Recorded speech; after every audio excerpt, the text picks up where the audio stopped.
So hello students, how are you all? Jai Hind to all of you. Moving charges in magnetism हमारा class 12th physics का जो topic चल रहा था। Last time मैंने इसको कराया था। वन शॉट के फॉर्मेट में चीज़ें चलने की कोशिश की जा रही थी, लेकिन थोड़े से टॉपिक ज़्यादा हैं और मैं चाह रहा हूँ कि उसको ज़्यादा लंबा अगर हम टाइम ले लेंगे तो उसमें वो फिर जल्दीबाजी के चक्कर में कहीं आपको समझ ना आए, ऐसी प्रॉब्लम ना हो, इसीलिए मैंने उसको स्प्लिट कर दिया। इससे पहले वाला पार्ट मैंने कराया था, मैंने आपको बताया था कि अगर आपको समझ में आएगा कमेंट बॉक्स में आप बताना, उसके बाद ही मैं इसे बताऊंगा सेकंड वाले को। अब क्योंकि मुझे उसमें कमेंट्स आप लोगों के आने लग गए हैं कि आपको उसका सेकंड पार्ट चाहिए था, तो वो मैं डिस्कस कर रहा हूँ आज के दिन, क्योंकि जो बाकी इंपॉर्टेंट बचे हुए टॉपिक्स हैं वो मैं आज कवर करने जा रहा हूँ। आपको याद होगा, जो ये टॉपिक आपको भी स्क्रीन में दिखाई दे रहा है, ये टॉपिक देखते ही आपको समझ में आ जाना चाहिए कि हमने पढ़ा था एक कोई इन्फिनिट लॉन्ग वायर होता है, उसके इर्द गिर्द किसी आर डिस्टेंस पर, यानी उससे परपेंडिकुलर डिस्टेंस ए पर अगर हमें मैग्नेटिक फील्ड निकालना होता था तो उसकी value mu not upon 4 pi, उसके ऊपर आई अपॉन ए और ब्रैकेट के अंदर sine phi 1 plus sine phi 2 होती थी। कौन क्या होता था वो सब हमने समझा डिटेल में, उसको दोबारा समझने का कोई मतलब नहीं है अभी। उसको समझे जरूर प्लीज़, क्योंकि ये बहुत अच्छे से मैंने आपको डेरिवेशन वगैरह सब कुछ बता रखा है। फेयर वर्क वगैरह जो कुछ कराना था वो मैंने सब कुछ आपको उसका करा रखा है, ठीक है। अभी मैं आपके साथ डिस्कस कर रहा हूँ ये सारी चीज़ें जो जो लिखी हुई हैं, ये सारी की सारी मैंने आपको करा दी थी ना। हाँ जी सर, ये सब मैंने आपको करा दी थी। अब मैं आगे बढ़ रहा हूँ, ठीक, देखते हैं। चलिए, व्हाट इज नेक्स्ट टॉपिक। हाँ, ये रह गया था, ये रह गया था। यहां से स्टार्ट करें, प्लीज ध्यान से समझना। Magnetic field due to a circular loop carrying current. अभी तक हमने क्या पढ़ा? मेन बात जो आपको आनी चाहिए समझ में, बायो सेवर्ट लॉ को समझ में आना चाहिए कि किसी भी कोई करंट कैरिंग कंडक्टर है, उसके आर डिस्टेंस पर अगर हमें मैग्नेटिक फील्ड निकालना है किसी करंट एलिमेंट से, तो वो उसकी वैल्यू होती है mu not upon 4 pi D I D L sine theta upon R square. ये हमने लास्ट टाइम देखा था, जहां पे आइडियल आपका करंट एलिमेंट होता था, साइन थीटा आपका डीएल वेक्टर और आर वेक्टर के बीच का एंगल होता था। ये बातें अगर आपको समझ में आती हैं तभी समझ में आएंगी जब आपने लास्ट लेक्चर देखा होगा। प्लीज देखा करें लेक्चर्स को, उससे पहले वाले को, तभी सीक्वेंस बनेगा, अदरवाइज कोई मतलब ही नहीं है कि आपको फिजिक्स समझ में ना आए। ठीक है, चलिए स्टार्ट कर रहे हैं। So let's move with this topic. हमारा जो अभी का टॉपिक है इसे समझना जरा, इसमें एक्चुअली है क्या, पहले मैं आपको समझाता हूँ। देखो, हमें ना मैग्नेटिक फील्ड निकालना है due to a circular current loop, जो कि करंट कैरी कर रहा है एक लूप, उससे निकालना है। ऐसा क्वेश्चन इलेक्ट्रिक फील्ड में भी होता था, एक डेरिवेशन ऐसा होता था। कई बोर्ड्स में वो है और कईयों में नहीं है, क्वेश्चन के फॉर्मेट में पूछ लिया जाता है। अगर आपको याद होगा, इस टाइप का एक क्वेश्चन हुआ करता था जिसमें यहाँ पर प्लस प्लस प्लस प्लस करके सारा चार्ज इस पर डिस्ट्रीब्यूटेड होता था, इस रिंग टाइप के जो है इसके सरकमफेरेंस पे। फिर पूछा जाता था कि किसी पॉइंट पी पर इलेक्ट्रिक फील्ड निकालो ड्यू टू दिस रिंग। तो फिर हम उसे कैलकुलेट करते थे, जो जो तरीके करते थे ऑलमोस्ट उसी तरह के तरीके हमें यहाँ पर भी अप्लाई करने हैं। अब हम देखेंगे कि कैसे कैसे क्या क्या होगा। बस मैं आपको एक रिवाइज करवा रहा था कि वहां पर भी ये चीजें होती थी। अगर मैं गलत नहीं हूं तो उसका उस समय जो फॉर्मुला निकलता था 1/4 pi epsilon not Q X X square plus R square raise to the power 3/2 type का कुछ निकलता था। ये हल्का सा हिंट दे दिया। खैर, उसका इससे कोई लेना देना नहीं है, ये एक इंडिपेंडेंट टॉपिक है, बस मैं याद दिला रहा था। देखेंगे ध्यान से, हमें एक कॉइल लेनी है। लेट्स एक वर्टिकल कॉइल मैंने ली है। वर्टिकल कॉइल मतलब इस तरीके से खड़ी है, वर्टिकल प्लेन में खड़ी है। हॉरिजॉन्टल कॉइल मतलब इस तरह से होती है। वर्टिकल कॉइल जब कह रहा हूं तो ऐसी वाली कॉइल है, ठीक है। एक कॉइल है, इसमें करंट फ्लो कर रहा है। अब इसमें करंट अगर फ्लो कर रहा है तो इसके आसपास मैग्नेटिक फील्ड होगा। अब क्योंकि ये अलग अलग डायरेक्शन में करंट की डायरेक्शन वगैरह बदलती रही है, तो मैग्नेटिक फील्ड का जो नेट रिजल्ट होगा वो कुछ जो आएगा नेट, वो बताना है हमें, कैलकुलेट करना है। कहां पे कैलकुलेट करना है? कहीं पे भी नहीं कैलकुलेट करना, इसकी एक्सिस पे कैलकुलेट करना है। एक्सिस मतलब अगर ये रिंग है, मान लो कि जो मेरा प्लेन है इस प्लेन पर रिंग है, इस तरीके से ये रिंग है, तो रिंग का जो सेंटर होगा, सेंटर से होकर जो लाइन जाएगी आगे और रिंग के इस तरफ पीछे की तरफ, उस लाइन पर मैग्नेटिक फील्ड निकालना, हमें कैलकुलेट करना है। तो हम देखते हैं क्या क्या होगा। लेट से ओ इसका सेंटर है, इस सेंटर और इसकी डायमीटर 2a है, यानी कि इसकी रेडियस a है, इस जो हमने रिंग लिया हुआ, और इसमें करंट I फ्लो कर रहा है। फिलहाल के केस में हमने इसे काउंटर क्लॉकवाइज डायरेक्शन में माना है, कुछ भी डायरेक्शन हो सकता है, अकॉर्डिंगली देख लेंगे। एक पॉइंट P है जहां पर हमें मैग्नेटिक फील्ड की वैल्यू निकालनी है due to this current carrying conducting coil, इससे हमें मैग्नेटिक फील्ड निकालना है। इस पॉइंट P के बीच का जो डिस्टेंस है वहां से x है। ऐसा ही होता था इलेक्ट्रिक फील्ड में भी, हम इसे x ही मानते थे। फिलहाल उसमें ज्यादा टेंशन मत लो, अभी मैं क्लियर भी कर दूंगा इन चीजों को। तो हमें कुल मिलाकर रिंग के सेंटर से x डिस्टेंस पर मैग्नेटिक फील्ड निकालना है। अब बाकी का कंस्ट्रक्शन देखते हैं। हमने क्या किया, एक छोटा सा करंट एलिमेंट लेंगे, क्योंकि हमें पता है मैग्नेटिक फील्ड निकालने के लिए हम एक ही काम कर रहे हैं, पीछे भी वही किया था। हम बायो सेवर्ट लॉ की हेल्प लेंगे। बायो सेवर्ट क्या बोलता है कि करंट एलिमेंट से आप मैग्नेटिक फील्ड निकाल दो छोटा सा, यानी एक छोटे से करंट एलिमेंट से अगर आप एक सेगमेंट से मैग्नेटिक फील्ड निकालोगे तो उसको आप फाइनली इंटीग्रेट कर दोगे, then you will get the resultant magnetic field at that required point. ऐसा होता है। अब हमने क्या माना कि ये जगह पर, अभी हम दिखाता हूं मैं आपको 90 डिग्री कैसे होगा, लेकिन उससे पहले ये पॉइंट सी वाले जहां पर लोकेशन लिख रही होगी, यहां पर एक्स वाई नाम का मैंने एक सेगमेंट लिया, छोटा सा एक आर्क टाइप का दिख रहा होगा आपको, बहुत छोटा है, जिसको हम एक लेंथ टाइप का भी सपोज कर सकते हैं। फिलहाल ये मैंने क्यों लिया होगा, क्योंकि इस करंट एलिमेंट से, क्योंकि यहां से जब करंट फ्लो कर रहा होगा तो this will be acting like a current element. इस करंट एलिमेंट से पॉइंट पी पर मैग्नेटिक फील्ड कितना होगा वो मैं निकालूंगा with the help of Biot Savart. हम इजीली बोल पाएंगे कि that will be dB is equal to mu not upon 4 pi I D L sine theta upon R square, where R क्या होता था, उस करंट एलिमेंट के और उस ऑब्जर्विंग पॉइंट के बीच का डिस्टेंस। अगर आप भूले ना हो तो मैं आपको याद दिला दूं, करंट अगर ऐसे जाता था तो उस समय यहां पर अगर हमने आइडियल नाम का एक करंट एलिमेंट लिया तो और किसी पॉइंट पी पर अगर हमें मैग्नेटिक फील्ड निकालना होता था, पॉइंट पी को हम कनेक्ट करते थे इसके साथ जहां से निकालना होता था, इसको हम आर कहते थे। सेम सिनेरियो हमने अभी भी यूज किया है, इसीलिए हमने ऊपर वाले को आर बोला, नीचे वाले को आर नहीं बोल रखा, ताकि हमारी पूरी चीजें पुराने से मैच करती रहें। इसीलिए आप समझ पा रहे होंगे कि करंट एलिमेंट से ऑब्जर्विंग पॉइंट तक का डिस्टेंस आर जो बायो-सैवर्ट में होता था वही आर लिया है हमने यहां पर भी।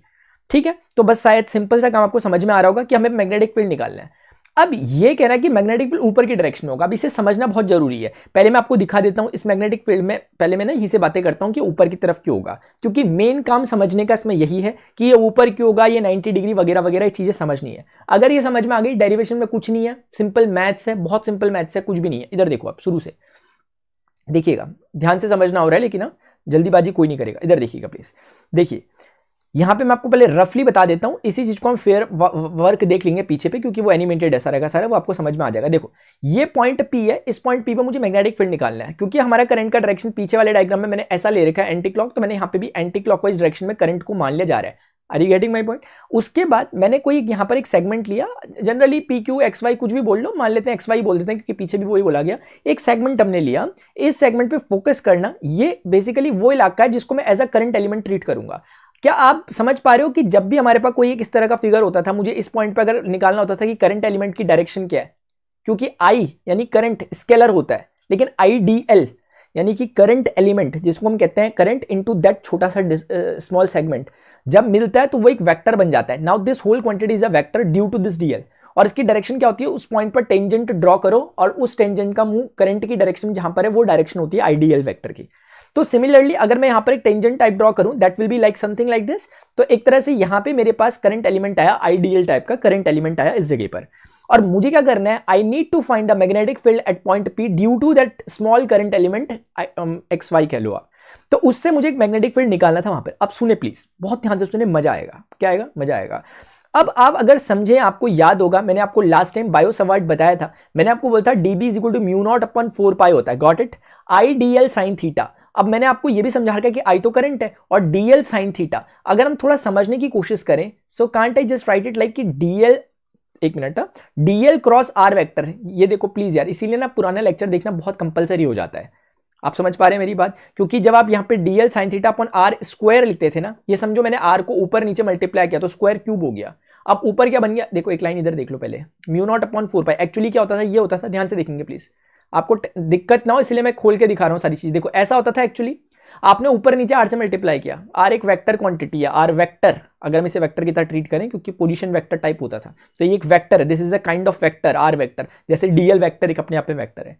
तो अब जैसे ही मैंने ऊपर नीचे आर से मल्टीप्लाई किया, ये आर क्यूब हो गया, ये वाला डीएल आर साइन थीटा हो गया, और ये ए बी साइन थीटा, जिसको हम a vector cross B vector type कह सकते हैं, वो फॉर्मेट बन गया। सिर्फ एक रिवीजन कराया, बाकी डिटेलिंग इसकी ऑलरेडी पहले हो चुकी है, लेकिन फिर भी अभी समझ में आ गया होगा अगर किसी को डाउट होगा तो कुल मिलाकर ध्यान रखना, DL vector cross R vector होता है, R vector cross DL vector मत बोलना, गलत हो जाता है। ठीक है, क्योंकि फर्क होता है ना, A vector cross B vector और B vector cross A vector में फर्क है, फर्क है, फर्क है।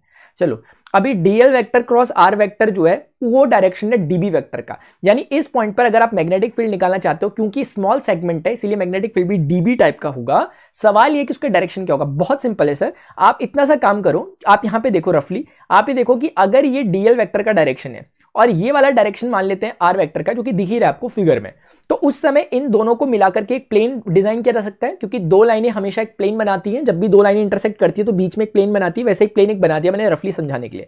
अब इस प्लेन के ठीक परपेंडिकुलर होगा according to the formula DB vector का डायरेक्शन। ठीक है, उसमें भी अगर आप थोड़ी सी बातों को समझते हो मेरी, जो मैं पहले कहता हूं, मैथ्स पढ़ाते समय कहता हूं, वेक्टर अलजेब्रा पढ़ाते समय कहता हूं कि थंब रूल कैसे लगाते हैं, यहां भी पढ़ाया था कि A vector cross B vector का मतलब क्या है, प्लीज समझे। DL vector cross R vector का मतलब क्या है कि डीएल में अपना राइट हैंड रखो और आर की तरफ नेचुरल कर्ल करो। अगर आप देखोगे डीएल में, मैंने आप प्लीज अपने अकॉर्डिंग देखना, आपको स्क्रीन जो मैं देख रहा हूं और जो आपको दिख रहा है उसमें थोड़ा फर्क नजर आएगा ना।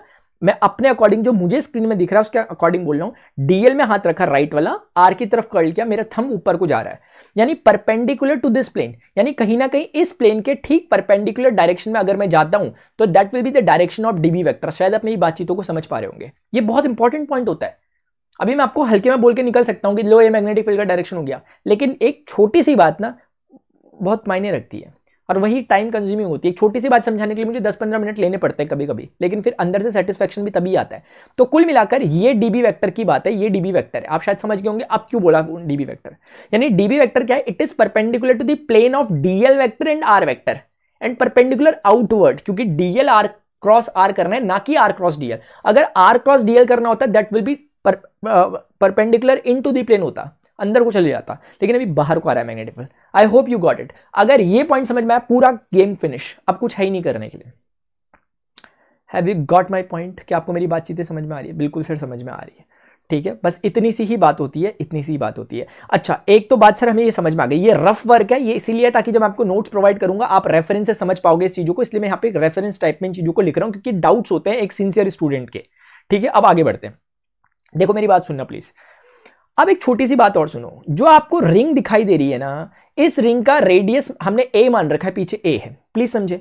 यहां से यहां तक का डिस्टेंस जिस पॉइंट पी का है, उस डिस्टेंस को मैंने सपोज कर रखा है एक्स। और आपको लॉजिक समझ में आ रहा है कि आर क्यों नहीं माना, क्योंकि बायो-सेवर्ट के साथ फिर वो काउंटर कर जाता। बायो-सेवर्ट के अकॉर्डिंग आर इसको कहना ज्यादा लाजमी रहेगा, इसलिए आर इसको खा। Got it?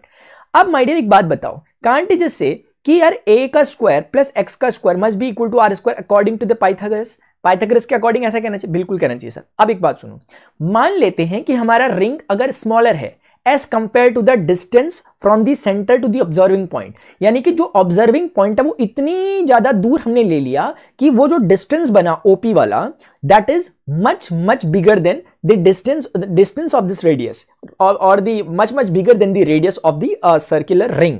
ये जो आपकी रिंग है इसका रेडियस मान लेते हैं फॉर एग्जांपल 1 सेंटीमीटर था, और हमने ले लिया वहां पे जाके मान लिया 10 मीटर पे जाकर हमने अपने पॉइंट को ऑब्जर्व कर रहे हैं मैग्नेटिक फील्ड कितना होगा। यानी कुल मिलाकर मैं कहना चाहता हूं कि रिंग अपनी स्मॉलर है ऐसे सोच लो, या फिर जो ऑब्जर्विंग पॉइंट है वो काफी दूर है ऐसे सोच लो। तो ज्यादा बेटर रहेगा ये सोचना कि रिंग स्मॉलर है, क्योंकि फिर ज्यादा दूर पे फिर सेंस भी नहीं है ना, ज्यादा दूर पे क्या करोगे मैग्नेटिक फील्ड निकाल के, इसलिए। तो कुल मिला के ले देख के मैं केस बोल रहा हूं, मैं बोल रहा हूं कि if A is lesser than x, case है। अगर ऐसा है तो व्हाट आई कैन से कि यार ए अगर सोचो कि 1 सेंटीमीटर है और एक्स मान लिया 10,000 सेंटीमीटर है, क्योंकि आप समझ रहोगे एक्स ज्यादा है, तो आप दोनों को स्क्वायर करोगे तो फिर आप समझ सकते हो कि दोनों को ऐड करने में 10,000 में 1 सेंटीमीटर जोड़ना ना के बराबर जोड़ने के बराबर है। यानी अपनी कैलकुलेशन को इजी बनाने के लिए वी कैन सिंपली से कि यार a square plus x square is simply equal to कितना, x square, approximately equal to x square. जब मैं बोल रहा हूं कंडीशन कि x is much bigger than the radius of the ring, तो उस केस में शायद आप समझ पा रहे होंगे कि A square plus x square की प्लेस पर I can simply write X square is equal to are square, और मैं कह सकता हूं कि x is equal to R. यानी अब समझना जरा मैं क्या कह रहा हूं, मैं एक बहुत अच्छे लॉजिक को आपको समझा रहा हूं जो कि हवा में बोल के कभी कभी निकल लेते हैं लोग, इसलिए आप समझो इस बात को।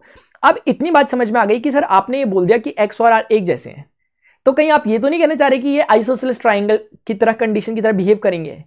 हाँ सर करेंगे। इसका मतलब ये डिस्टेंस और ये डिस्टेंस अगर एक जैसे हैं, तो क्या आप आइसोसेलेस की प्रॉपर्टीज वगैरह थोड़ी बहुत जानते हो कि आइसोसेलेस ट्राइंगल में समद्विबाहु त्रिभुज जो होते हैं वो बोलता है कि एक ये अगर इक्वल है तो इनके सामने वाले और इसका सामने वाला, यानी इस साइड के सामने वाला और इस साइड के सामने वाला एंगल सेम होगा, ये तो होता है। तो इस हिसाब से इसके सामने वाला एंगल और उसके सामने वाला एंगल सेम होगा, यानी जो एंगल ये है, जो एंगल ये है वही एंगल ये होना चाहिए। बात ले देखिए यही है, अरे ये तो 90 है तो वो भी 90 हो जाना चाहिए। बस यही कहना चाह रहा है कि ये 90 डिग्री होना चाहिए। पूरी बात में मैं आपको यही प्रूव करवा रहा था, बस पूरी बात में यही प्रूव करवाना चाह रहा था मैं आपको कि ये 90 हो रहा होगा।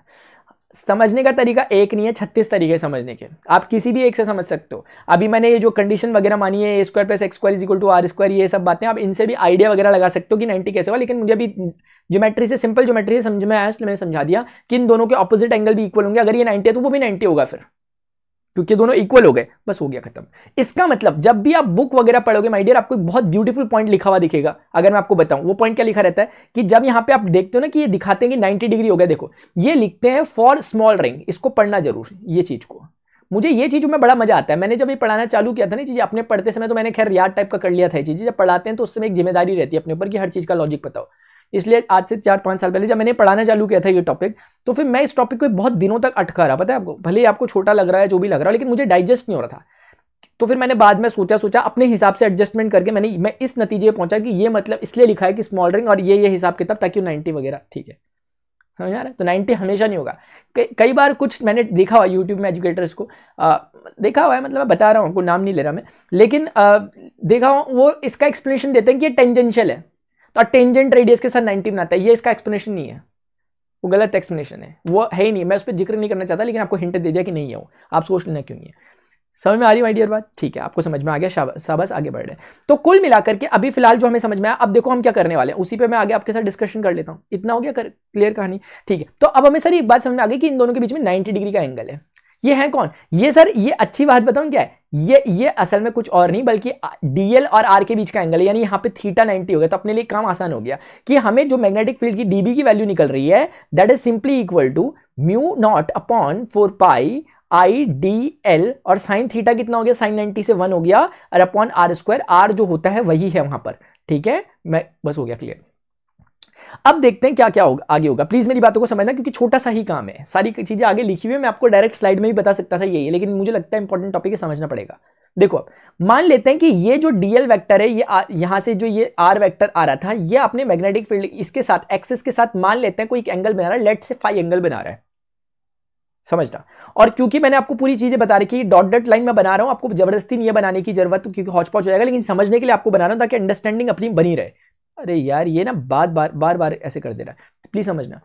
यहां पर अगर आप देखोगे, ये डीबी वेक्टर क्या है, this is perpendicular to the plane.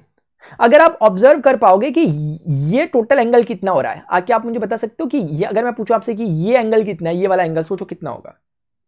अब मैं समझाता हूं आपको। देखो, ये प्लेन है ना, डीबी वेक्टर असल में इसके परपेंडिकुलर, आपको तिरछा लग रहा होगा, तिरछा विरछा नहीं है वो, परपेंडिकुलर बनाऊंगा आपको थोड़ा अजीब हो जाएगा, इसलिए मैंने वैसे बना रखा है। असल में वो जो भी अपना ये प्लेन, जैसे वो प्लेन ऐसे ही आ रहा है, तो इसमें परपेंडिकुलर है वो चीज, इसमें परपेंडिकुलर है वो चीज। अब जब मैं कह रहा हूं कि ये जो लाइन आ रही है, ये लाइन के साथ उसका कितना एंगल होगा, यहां पे दिखाता हूं मैं आपको। मैं पूछ रहा हूं कि ये एंगल कितना होगा। Are you agree with me कि ये 90-5 टाइप का कुछ होना चाहिए? या इवन मैं एक इजीनेस लाने के लिए इसमें काम करता हूं, वेट, मैं एक काम करता हूं, इसके ना रेक्टेंगुलर, इसके रेक्टेंगुलर रेजोल्यूशंस करता हूं, एक इधर को और एक थोड़ा जगह का इश्यू है जरा, इस तरह से। अब मैं अगर आपसे पूछूं, एंगल्स पे एक बार डिस्कशन करते हैं। देखो, ये अगर फाई है, ये कितना होना चाहिए सर? ये 90-5 होना चाहिए, क्योंकि बहुत इजी है, आंखों से दिख रहा है कि परपेंडिकुलर जो यहां से जा रहा है, ये परपेंडिकुलर एक्सिस टाइप की, ये एक्सिस के परपेंडिकुलर है, ये फाई है, तो ये 90-5 होगा, क्योंकि ओवरऑल से इतना होना है। ठीक है, अब दोबारा, क्या आपको नहीं लगता कि जो ब्लू कलर की लाइन आ रही है ऊपर से, प्लीज ब्लू दिख रही है, ये वाली लाइन जो आ रही है जिसे आर वेक्टर कह रहे हैं, क्या आपको नहीं लगता कि आर वेक्टर और डीबी वेक्टर परपेंडिकुलर होंगे? सर 100% होंगे, क्योंकि आर वेक्टर और डीएल वेक्टर के प्लेन पे ही तो ड्रॉ किया परपेंडिकुलर। क्योंकि क्रॉस प्रोडक्ट की डेफिनेशन क्या कहती है कि डीबी वेक्टर डीएल के भी परपेंडिकुलर होगा, आर के भी परपेंडिकुलर होगा, या दूसरे शब्दों में डीएल और आर का बना हुआ जो प्लेन है उसके परपेंडिकुलर होगा। इन शॉर्ट में ये जो आर वेक्टर है, ये डीबी वेक्टर के साथ 90 डिग्री बना रहा है, तो इतना तो बन चुका, तो ये जरूर कितना होना चाहिए? ये 5 होना चाहिए। फिर गॉट इट, बस खत्म, इतनी ज्योमेट्री। मैंने कोई बड़ी हैवी ज्योमेट्री नहीं बोली, प्लीज दोबारा रिपीट करो। शुरुआत में जरूर मैंने थोड़ा सा आपको कंफ्यूज किया हो सकता है शुरुआत के 5-7 सेकंड में, लेकिन उसके बाद मैंने दोबारा से एक्सप्लेन कर दिया सही से, अब मुझे लगता है खत्म। अब आप देखो कि डीबी का जो फाई कंपोनेंट है, जिस तरफ फाई या थीटा होता है उस तरफ कॉस कंपोनेंट आता है, तो डीबी कॉस फाई, वेक्टर लेने की जरूरत नहीं है। और इस तरफ कौन होगा? DB sine phi. Hope you are getting my point, hope you are getting my point. दो कंपोनेंट्स बन गए, बस खत्म हो गई बात। सिमिलरली जो आपने यहां किया, we will follow the same procedure for the another element. आपने जो काम यहां पर किया, अगर मैं आपको दिखाऊं कि जो आपने एक्स वाई लिया उसी के डायमेट्रिकली सिमेट्रिक अगर आप एक एलिमेंट लेते हो, यानी कि एक्स वाई यहां पर लिया तो एक डायमेट्रिकली सिमेट्रिक, यानी कि एक्स डैश वाई डैश मैंने यहां पे ले लिया। इसका मतलब समझाऊंगा अभी थोड़ी देर बाद। डायमेट्रिकली सिमेट्रिक का मतलब उस पॉइंट को सेंटर से होते हुए अगर आप दूसरी तरफ जोड़ोगे तो जो बनेगा, जैसे अगर मैंने यहां लिया होता करंट एलिमेंट, तो इससे सेंटर से होता हुआ यहां इसका डायमेट्रिकली सिमेट्रिक पोर्शन बनता। अभी एक्सप्लेनेशन इजी हो इसलिए हमने इन जगहों पर ले रखा उन्हें, अदरवाइज ये चीज सबके लिए अप्लाई होगी। जो करंट एलिमेंट एक्स वाई ने काम किया मैग्नेटिक फील्ड का, ऐसे ही सारे करंट एलिमेंट का हम कैलकुलेट करेंगे। लेकिन उससे पहले हम क्या कर रहे हैं, हमने उसका किया कैलकुलेट एक्स वाई का, अब उसके डायमेट्रिकली सिमेट्रिक पोर्शन के लिए एक बार मैग्नेटिक फील्ड को पता करते हैं, फिर मैं अच्छे से एक्सप्लेन कर सकूंगा आपको, क्योंकि सब बात में आगे सामने आ जाएंगे हमारे। देखो again we will follow the same thing. अभी करंट के डायरेक्शन के अकॉर्डिंग हमारा जो इस बार डायरेक्शन होगा, अगर मैं बोलता हूं कि लेट मी डू इट, ये इस बारी में ये आपका डीएल वेक्टर का डायरेक्शन होगा। आप मेरी बात समझ रहे हो, टेंजेंशियली आउटवर्ड। और यहां से जैसे ही उसे कनेक्ट करोगे, देखो मैं बहुत इंटरेस्टिंग चीज बना रहा हूं, अगर आप अभी तक की बात समझ रहे थे तो आपको बहुत अच्छा लगेगा, अदरवाइज आपको लगेगा कर क्या रहा मैं, लेकिन मैं वही कर रहा हूं जो मुझे दिख रहा है और आपको भी दिख रहा होगा। बस फिर से वही सिलसिला शुरू कर दो, क्योंकि ये क्या है, अगेन आर वेक्टर है, ये डीएल वेक्टर है, इन दोनों के परपेंडिकुलर, ये चीज दिखाने वाली नहीं है लेकिन दिखा रहा हूं आपको, ये इन दोनों के परपेंडिकुलर होना चाहिए डीबी वेक्टर। क्यों सर? बायो-सावर्ट का लॉ कहता है, उस पर कोई डाउट नहीं है, इसलिए परपेंडिकुलर हो गया। उसमें भी देखो DL vector cross R vector करना है, ऊपर देखो फॉर्मूले में, तो DL vector cross R vector मेरा बाहर की तरफ आ रहा है, again this is something like that, ये यहां की तरफ को आ रहा है डीबी वेक्टर। अगर आप थोड़ी सी बात को थोड़ा समझने की कोशिश करोगे आपको मजा आ जाना चाहिए। वैसे आपको कोई कंफ्यूजन है प्लीज मुझे बताओ, क्या DL vector cross R vector बाहर की तरफ को नहीं आ रहा परपेंडिकुलर आउटवर्ड, कि अंदर को जा रहा है? नहीं सर, बाहर ही को आ रहा है, इसलिए वो दिखाया मैंने।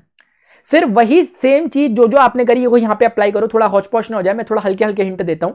जैसे यहां देखो, इसको डीबी डैश कह दो या कुछ भी कह देना फिलहाल, चलो एक वर्टिकल लाइन नीचे को ड्रॉ कर लेते हैं, फिर से वही सब बातें करते हैं जो वहां पर हुई थी, कि ये अपना जो आर वेक्टर मैंने बोला था एक्सेस के साथ फाई बना रहा है, तो ये भी फाई बनाएगा, ये फाई बनाएगा, तो फिर ये वाला एंगल आपका 90-5 टाइप का हो जाएगा। हो सकता है आपको कंफ्यूजन हो रहा हो, लेकिन मैं ऊपर वाली बात को ही रिपीट कर रहा हूं प्लीज, ठीक है, मैं ऊपर वाली बात को ही रिपीट कर रहा हूं। अगर ये 90-5 बनाएगा, कौन सा था ये, 90-5 बनाएगा, तो ये ऑटोमेटिकली कितना हो जाएगा? 5 हो जाएगा। क्या आप मेरी बात समझ पा रहे हैं? ये अगर 5 हो जाएगा तो डीबी का ये वाला कंपोनेंट कितना हो जाएगा? DB cos 5। प्लीज आराम से करो, नीचे वाले पोर्शन को मैंने समझाने का ज्यादा मोटिव मेरा है नहीं, मैं सिर्फ हिंट दे रहा हूं उसमें, क्योंकि मेन समझाना ऊपर वाले में था, सेम प्रोसीजर नीचे फॉलो कर रहा हूं। कॉस कंपोनेंट यहां, आपको नहीं लगता कि साइन कंपोनेंट इसका इधर चले जाएगा, तो डीबी साइन 5 इधर को हो जाएगा। बस अगर आप ये बात समझ गए हैं, क्या आप ये समझ पा रहे हैं कि ये दोनों सेगमेंट का जो कॉस कंपोनेंट है वो कैंसिल आउट हो जाएगा, क्योंकि डीबी की वैल्यू दोनों केसेस में सेम रहेगी। क्यों सर? क्योंकि देखो करंट सेम फ्लो कर रहा है, चाहे एक्स वाई सेगमेंट में बात करो चाहे एक्स डैश वाई डैश में, डीएल लेंथ आपने दोनों का सेम लिया। रही बात आर की, तो आर दोनों का सेम होगा सिमेट्री से, क्योंकि आप जानते हैं कि ये भी ए है, यहां से यहां तक डिस्टेंस एक्स है, ये भी ए है, वहां से वहां तक डिस्टेंस भी एक्स है, तो आर की वैल्यू सेम आ रही है दोनों के केस में। इसका मतलब डीबी का मैग्नीट्यूड दोनों केसेस में सेम रहेगा, इसलिए डीबी कॉस 5 और ये वाला डीबी कॉस 5 बेसिकली एक दूसरे को कट कर देंगे, क्योंकि ऑपोजिट डायरेक्शन में। नेट रिजल्टेंट इन दोनों के कारण आएगा डीबी साइन 5 और डीबी साइन 5, 2 डीबी साइन 5। अगर आप मेरी बात समझ पा रहे होंगे, मैं कहना चाह रहा हूं कि जो हमारा नेट रिजल्ट आ रहा है अभी, जो नेट डीबी आ रहा है फिलहाल इन दोनों से, वो आ रहा है 2 डीबी साइन 5। फिलहाल आप समझ रहे होंगे। अब देखो क्या होगा, अब देखो मेन वर्किंग समझ लो, क्योंकि आगे का सारा काम हो चुका है, अगले 5 मिनट में हमारा सॉल्व हो जाएगा सब कुछ। इंपॉर्टेंट डेरिवेशन भी है और समझ इंपॉर्टेंट है यार, अब क्या करें फिर, है ना, जल्दीबाजी थोड़ा कर सकते हैं। ये समझने वाली तो है भाई, टाइम बहुत है आपके पास अभी, आराम से समझने पे फोकस करो ज्यादा, ठीक है। हो सकता है आपको कहीं पे डाउट्स आ रहा हो, अजीब सा लग रहा हो, पहली बार पढ़ लो उस तरह की चीजें, लेकिन नहीं, मैं एक भी चीज गलत नहीं बोला, सारी चीजें अंडरस्टैंडेबल है, आप समझने की कोशिश करो। आगे देखो, अब देखो डीबी की वैल्यू तो हमें पता है, ये ऊपर लिखी हुई है। अब मेरी बात सुनना, अब ऐसे ही करके जैसे मैंने एक्स वाई लिया, ऐसे एक सेगमेंट यहां लूंगा, उसका डायमेट्रिकली सिमेट्रिक यहां कहीं बनेगा। कैसे? क्योंकि आप समझते हो कि सेंटर से होते हुए, आप समझ रहे हो, मैं ज्यादा हौच-पौच नहीं करूंगा। तो कुल मिला के अगर मैं हाफ पार्ट ले लूंगा सर्किल का, तो उसके हाफ ऑटोमेटिकली डायमेट्रिकली सिमेट्रिक होंगे। मैं ये कहना चाह रहा हूं, अगर टोटल इसका लेंथ एक बार के लिए समझ लो 10 मीटर है टोटल इसका, ऐसे ही कह रहा हूं फॉर एग्जाम्पल, तो 5 मीटर को मैं लूंगा और बाकी 5 मीटर उनके डायमेट्रिकली सिमेट्रिक होंगे। आप समझ रहे हो, जैसे इस टॉप का ये बॉटम, इस वाले का ये लेफ्ट का राइट, टॉप का बॉटम, डायमेट्रिकली सिमेट्रिक पॉइंट्स मिल जाएंगे, इसका ये, इसका ये, इसका ऐसे करके। तो कुल मिलाकर अगर मुझे कोई कहे कि आपको नेट मैग्नेटिक फील्ड निकालना है, ओवरऑल मैग्नेटिक फील्ड कितना आ रहा है इसके कारण, देखो मैं क्या बोलूंगा, मैं बोलूंगा 2 डीबी साइन 5। लेकिन अब जब मैं डिस्टेंस वगैरह लेने की कोशिश करूंगा, टोटल अगर मुझे कहीं पे जरूरत पड़ेगी डिस्टेंस की, जो अभी आगे पे पड़ेगी आगे पे जरूरत, उस समय मैं आपको बताऊंगा। देखो मैं ये कहना चाहता हूं, अभी से कह लेता हूं, बाद में मैं आपको दोबारा रिपीट कर दूंगा, अगर मुझे लगता है भी समझ नहीं आएगा आपको शायद। देखो जब ये ओवरऑल डिस्टेंस को मेजर करने की बात चलेगी ना, कि ये छोटे छोटे डीएल मिलके कितने डीएल होंगे इस फॉर्मूले में डीएल मिलके क्या बनेंगे, सरकमफेरेंस कितनी होती है 2πr। लेकिन मैं उस समय 2πr नहीं कहूंगा ऐसे, क्यों? क्योंकि मैंने अभी ये मान के चल दिया हूं मैं कि मैंने इसको और इसको, इन दो का रिजल्ट है ये, यानी ये डीएल और ये डीएल जुड़ चुके हैं, तो ओवरऑल मेरा रिजल्ट होना चाहिए डिवाइडेड बाय 2। अभी मैं इसे एक्सप्लेन करता हूं, मुझे खुद अच्छा नहीं लगा अभी समझाते समय, अभी आता हूं वापस रिटर्न करता हूं, डोंट वरी, ठीक है। मैं भी इस पे आता हूं, मेन काम जो मैंने समझाने का था यहां पे समझा दिया। अब आगे देखो, चलो देखो ये सारी चीजें जो जो मैंने बताई आपको समझ में आ रही है। अब देखो कुछ भी नहीं है करनी है ऐसा, phi phi cos phi sine phi समझ में आ गया, नीचे वाले से भी करा, कॉस फाई कंपोनेंट्स कट जाएंगे, साइन फाई जुड़ जाएंगे। अब आप देखोगे the plane of the coil is considered perpendicular to the, वो सब बातें मैंने आपको बता दी, अलग से बताने की जरूरत नहीं है। ये देखो अब उसका कैलकुलेशन है, डीबी की वैल्यू क्लियर है, साइन थीटा क्योंकि 90 था तो 1 हो जाएगा, इसलिए नेक्स्ट लाइन में हम लिख सकते हैं I DL upon R square simply.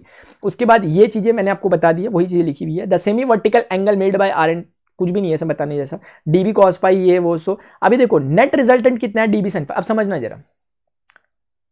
जरा प्लीज। देखो दो तरीके से इस क्वेश्चन को सॉल्व किया जा सकता है। उन्होंने ये पता किया कि ये जो सेगमेंट है एक्स वाई सेगमेंट है, ये यहां पर जो भी मैग्नेटिक फील्ड दे रहा है, जो भी है इस डायरेक्शन में है, ठीक है, उसका जो नेट रिजल्टेंट आ रहा है, अगर मैं कहूं ये डीबी है तो हमें डीबी का बेसिकली सिर्फ और सिर्फ साइन फाई कंपोनेंट हमारे काम आ रहा है जो इधर को जा रहा है, क्योंकि कॉस फाई कंपोनेंट इसके डायमेट्रिकली सिमेट्रिक से कट जाएगा। आप ऐसे भी समझ सकते हो, एक ही तो बात बोल रहा हूं मैं कुछ गलत बोल रहा हूं क्या आपको मेरी बात समझ में आ रही है? दोबारा देखिए प्लीज, यहां पर बना देता हूं। ये जो भी एक चीज है, मान लेते हैं एक्स वाई लेंथ मैंने लिया, इस एक्स वाई लेंथ से मेरे पास यहां पर सेंटर से पास करते हुए किसी पॉइंट पी पर मैंने मैग्नेटिक फील्ड निकाला, कुछ निकला वो डीबी। लेकिन डीबी के जब हमने कंपोनेंट्स वगैरह बनाए तो हमें पता चला कि इसका जो नेट रिजल्ट मिल पाएगा हमें वो यहां पे इस डायरेक्शन में मिल पाएगा, और उसकी वैल्यू होगी डीबी साइन फाई, और जो इसका डीबी कॉस फाई कंपोनेंट होगा वो इसके डायमेट्रिकली सिमेट्रिक से कट जाएगा। इसका मतलब तय हो गया कि हर एक सेगमेंट जो भी आप लोगे वो अपना नेट रिजल्टेंट आगे को देगा, लेकिन सबकी वैल्यू कितनी होगी? DB sine phi, DB sine phi, DB sine phi, DB sine phi. क्यों? क्योंकि सबके कॉस फाई कंपोनेंट्स कट चुके होंगे, तो इसीलिए यहां पर डीबी साइन फाई को इंटीग्रेट किया जा रहा है। अब नेक्स्ट लाइन देखो, यहीं से समझ लेंगे हम। बी की वैल्यू मैंने रख दी, बहुत इजी है चीजें। देखो इस पे जो जो कॉमन है उसे बाहर निकाल लेते हैं। आपको दिखेगा कि म्यू नॉट आई, इसके बाद डीएल साइन फाई, ये डायरेक्टली कर दिया गया। मैं इसको एक्सप्लेन कर दूंगा, यहां पे मैं कैलकुलेट कर दूंगा, डोंट वरी। देखो मैं कैलकुलेट कर देता हूं इसे। आप देखो यहां पे क्या है, B is equal to DB sine phi, इतना था, वेरी गुड। आप इधर देखिएगा बी बराबर कितना हुआ, म्यू नॉट अपॉन 4 पाई, उसके बाद आईडीएल, ये वाला ना, ये वाला, ये बहुत इजीली हमें समझ में आ रहा है क्योंकि भाई ये बायो-सेवर्ट लॉ है यार, आईडीएल अपॉन आर स्क्वायर। यहां तक की कहानी क्लियर है, डीबी की वैल्यू हो गई। Now what sine phi. अगर आप ऑब्जर्व करोगे सारी की सारी चीजें इसमें कांस्टेंट है, इंस्टेंट डीएल को छोड़कर। देखो मैं क्या बताना चाह रहा हूं, देखिएगा जरा। अगर मैं b बराबर म्यू नॉट कांस्टेंट है बाहर निकाल सकता हूं, 4 पाई कांस्टेंट है बाहर निकाल सकता हूं, r कांस्टेंट है बाहर निकाल सकता हूं, क्योंकि किसी भी जगह से अगर आप r को देखने की कोशिश करोगे, r का डिस्टेंस हमेशा सेम रह रहा है, तो इस तरह से मेरा r स्क्वायर भी बाहर आ गया। I करंट है, सेम करंट फ्लो कर रहा है हमेशा, वो भी बाहर आ गया। इवन साइन फाई को भी मैं बाहर निकाल सकता हूं, अब मेरे पास अंदर सिर्फ बचेगा dl। क्या आप समझ पा रहे हैं? इस डीएल के केस में मैं अगर इसे सॉल्व करने की कोशिश करूं तो डीएल का मतलब है वो छोटे छोटे कितने सेगमेंट है। अगर आप सोचो ये सेगमेंट, ये सेगमेंट, ये सेगमेंट, सारे सेगमेंट जुड़ेंगे तो कंप्लीट आपकी क्या बनाएंगे, कंप्लीट आपकी सरकमफेरेंस बनाएंगे, जो कि 2 पाई ए होगी, 2 पाई आर नहीं, क्योंकि ए है रेडियस आपका। तो कुल मिला के mu not upon 4 pi I upon R square sine phi 2 pi A. अब दूसरा काम हमें क्या करना है, हमें साइन फाई की वैल्यू को निकालना होगा। साइन फाई की वैल्यू हम कैसे निकाल सकते हैं? उस ट्राइंगल की हेल्प से। अगर हम इस ट्राइंगल पे फोकस करें, यहां पर देखिएगा, ये हमारे पास a है, ये हमारे पास यहां से यहां तक r था, ये हमारे पास x था, ये हमने फाई माना था। आप देखें साइन फाई कितना होगा, परपेंडिकुलर अपॉन हाइपोटेन्यूस, यानी a अपॉन r, यानी कि mu not upon 4 pi I upon R square, a upon r आया ना, r यानी कि इसको r क्यूब कर देगा। क्या मैंने सही कहा? परपेंडिकुलर अपॉन हाइपोटेन्यूस, ठीक है। और ये हो जाएगा 2 पाई ए। इस तरीके से ऊपर हमारे पास बचेगा mu not upon 4 pi I 2 pi A square divided by R cube. और आर अगर आप देखोगे यहां से एक्स स्क्वायर प्लस ए स्क्वायर है इन स्क्वायर रूट, तो कुल मिला के आर की अगर मैं वैल्यू डालने की कोशिश करूं पाइथागोरस से, सिंपली 2 पाई आई ए स्क्वायर, ध्यान से देखो, X square plus A square raise to the power 3/2, ये होगी कि नहीं होगी? क्योंकि एक्स स्क्वायर प्लस ए स्क्वायर की पावर हाफ है आर, उसका क्यूब करोगे तो ऐसा होगा। ये रिजल्ट क्या आपको दिख रहा है कि आया कि नहीं है? अगर आप ऑब्जर्व करोगे यहां पर यही चीज सेम आई है, क्योंकि अगर आप 2 से 2 को कट करोगे then you will get mu not upon 2 2 जार 4 हो जाएगा, पाई टाइम्स हो जाएगा, आई ए स्क्वायर ऊपर बचेगा और नीचे आपको दिखेगा X square plus A square raise to the power 3/2। आपको शायद समझ में आ रहा होगा कि सेम चीज हमें मिल चुकी है, सेम चीज मिल चुकी है, ठीक है। आई थिंक आपको समझ में आ गया होगा। मैं इसे रब भी नहीं कर रहा हूं, आप बाद में भी देख लेना, पीडीएफ को दे दूंगा, शायद आपको कैलकुलेशन समझ में आ गया हो, कुछ भी नहीं था कैलकुलेशन। कैलकुलेशन में कुछ भी नहीं है, इस पूरे में से हमारा सब कुछ कांस्टेंट है, सब कुछ हमारा कांस्टेंट है, सिर्फ इस डीएल को हमने अंदर रखे रखा। डीएल हमारे सारे के सारे डीएल अगर इंटीग्रेट होंगे तो हमारे पास जो नेट रिजल्ट आएगा वो हमें पता है क्या होगा। अच्छा, आपके मन में एक क्वेश्चन हो सकता है कि आर कांस्टेंट कैसे हुआ, ये सब बातें आप समझ सकते हो कि हमारा ये जो ए है रेडियस ऑफ द सर्किल, ये हमेशा फिक्स रहेगा, बदलेगा नहीं किसी भी सेगमेंट के लिए, ना ही हमारा एक्स बदल रहा है, क्योंकि एक्स में हमारा सेंटर से लेकर उस पॉइंट तक का डिस्टेंस है, तो ना एक्स बदल रहा है ना ए बदल रहा है। तो पाइथागोरस से आर इज इक्वल टू क्या होगा, एक्स स्क्वायर प्लस ए स्क्वायर का रूट, तो वो भी कभी नहीं बदलेगा, इसलिए आर कभी नहीं बदल रहा, वो बाहर आ गया। रही बात साइन फाई की, तो साइन फाई क्या है, साइन फाई भी तो असल में कुछ और नहीं बल्कि ए बाई आर है ना, ए भी तो कभी नहीं बदलेगा, आर कभी बदल नहीं रहा, तो साइन फाई भी कभी नहीं बदल रहा, इसलिए साइन फाई को भी मैंने बाहर ले लिया। सिर्फ डीएल जैसी चीज जो थी वो हमारी एग्रीगेट होगी और ultimately DL DL DL DL मिलकर कंप्लीट आपको रिजल्ट दे देगा टोटल 2π। एक कंफ्यूजन और आ सकता है आपका इसमें छोटा सा, वो बता देता हूं क्योंकि आप बाद में पूछोगे। आप बोलोगे सर अभी आप पीछे कुछ कह रहे थे कि आधा करना है, ये करना है, वो करना है। मेरी बात ध्यान से सुनो, अगर आप यहां पे b बराबर 2 dB लेके चल लो शुरुआत में, इसका मतलब यह है कि आपने एक ही बारी में 2 सेगमेंट को कंसिडर कर लिया, समझ रहे हो? तो उस समय आपको टोटल लेंथ लेते समय फिर आपको मानना पड़ेगा कि आपको आधी लेंथ लेनी पड़ेगी, क्योंकि आप एक बारी में 2 को लेके चल रहे हो। अदरवाइज आप नहीं पढ़ना चाहते उन चक्करों में, छोड़ दो, वो मैंने इसलिए बोला क्योंकि मैंने भी जिक्र किया था, पीछे कंफ्यूजन होता। अगर आप नहीं पढ़ना चाहते इन चक्करों में, सिंपल सा चक्कर आपको समझ में आ गया, कोई भी एक सेगमेंट जो है वो सिर्फ डीबी साइन फाई का रिजल्ट दे रहा है आगे की तरफ, ऐसे ही सारे मिलकर डीबी साइन फाई देंगे, इसलिए डीबी साइन फाई का इंटीग्रेशन किया, बस यही बात है। कॉस फाई कहां जा रहा है सर, कॉस फाई उसके डायमेट्रिकली सिमेट्रिक से कैंसिल आउट हो जा रहा है। आई थिंक आपको पूरा समझ में आ गया बहुत अच्छे से, ठीक है। अब ये कुछ लिखा हुआ है यहाँ पर यार, ये चक्करबाजी पैदा हो जाएगी ना इससे, आपको बाद में जब देखिएगा मैं चलो अच्छे से करके दे दूंगा इसे आपको, ठीक है। यहाँ पे वही चीज लिखी है जो मैंने यहाँ पर फिलहाल लिखी हुई थी, ठीक है। अब मैं इसको याद करना भी आपको सिखा देता हूँ। अगर आप देखो म्यू नॉट, काटना मत, मैं कभी भी फेवर में नहीं हूं इसके कि आप इसको ना ऐसे वाली फॉर्म में लाओ, मैं फेवर में हूं इस वाले फॉर्मेट के, क्योंकि ये फॉर्मेट मुझे सही लग रहा है। इसमें क्या खास बात है, इसमें म्यू नॉट बाई 4 आपको याद नहीं रखना पड़ेगा क्योंकि सब में यही चल रहा है। यहां पर एक बहुत अच्छी चीज हो रही है, ये फॉर्मुला याद हो जाता है सबको, मैं बताऊंगा कैसे याद होता है। देखो पाई ए स्क्वायर बेसिकली सर्किल का एरिया है, तो ये कोई एरी चीज नहीं है। Pi A square basically area of the circle है, और आई करंट है, और करंट इनटू एरिया आगे जाके आप देखोगे डाइपोल मूवमेंट कहते हैं उसे, बाद में हम पढ़ेंगे, तो चिंता मत करो। मैं आपको अगर लिख कर दिखा दूं ना इस चीज को, जो मेरे पास रिजल्ट निकल के आया, तो आपको अच्छा लगेगा। कहां पर लिखूं उसको, let me take this slide, ठीक है। तो मेरे पास एक मिनट प्लीज वेट,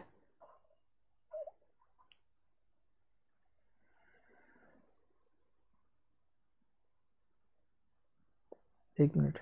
अच्छा मैंने यहां किया सारा काम,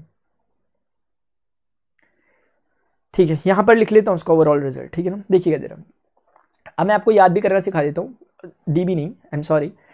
टोटल जो मैग्नेटिक फील्ड आएगा due to a ring on the axis, वो कितना आएगा, mu naught upon 4π।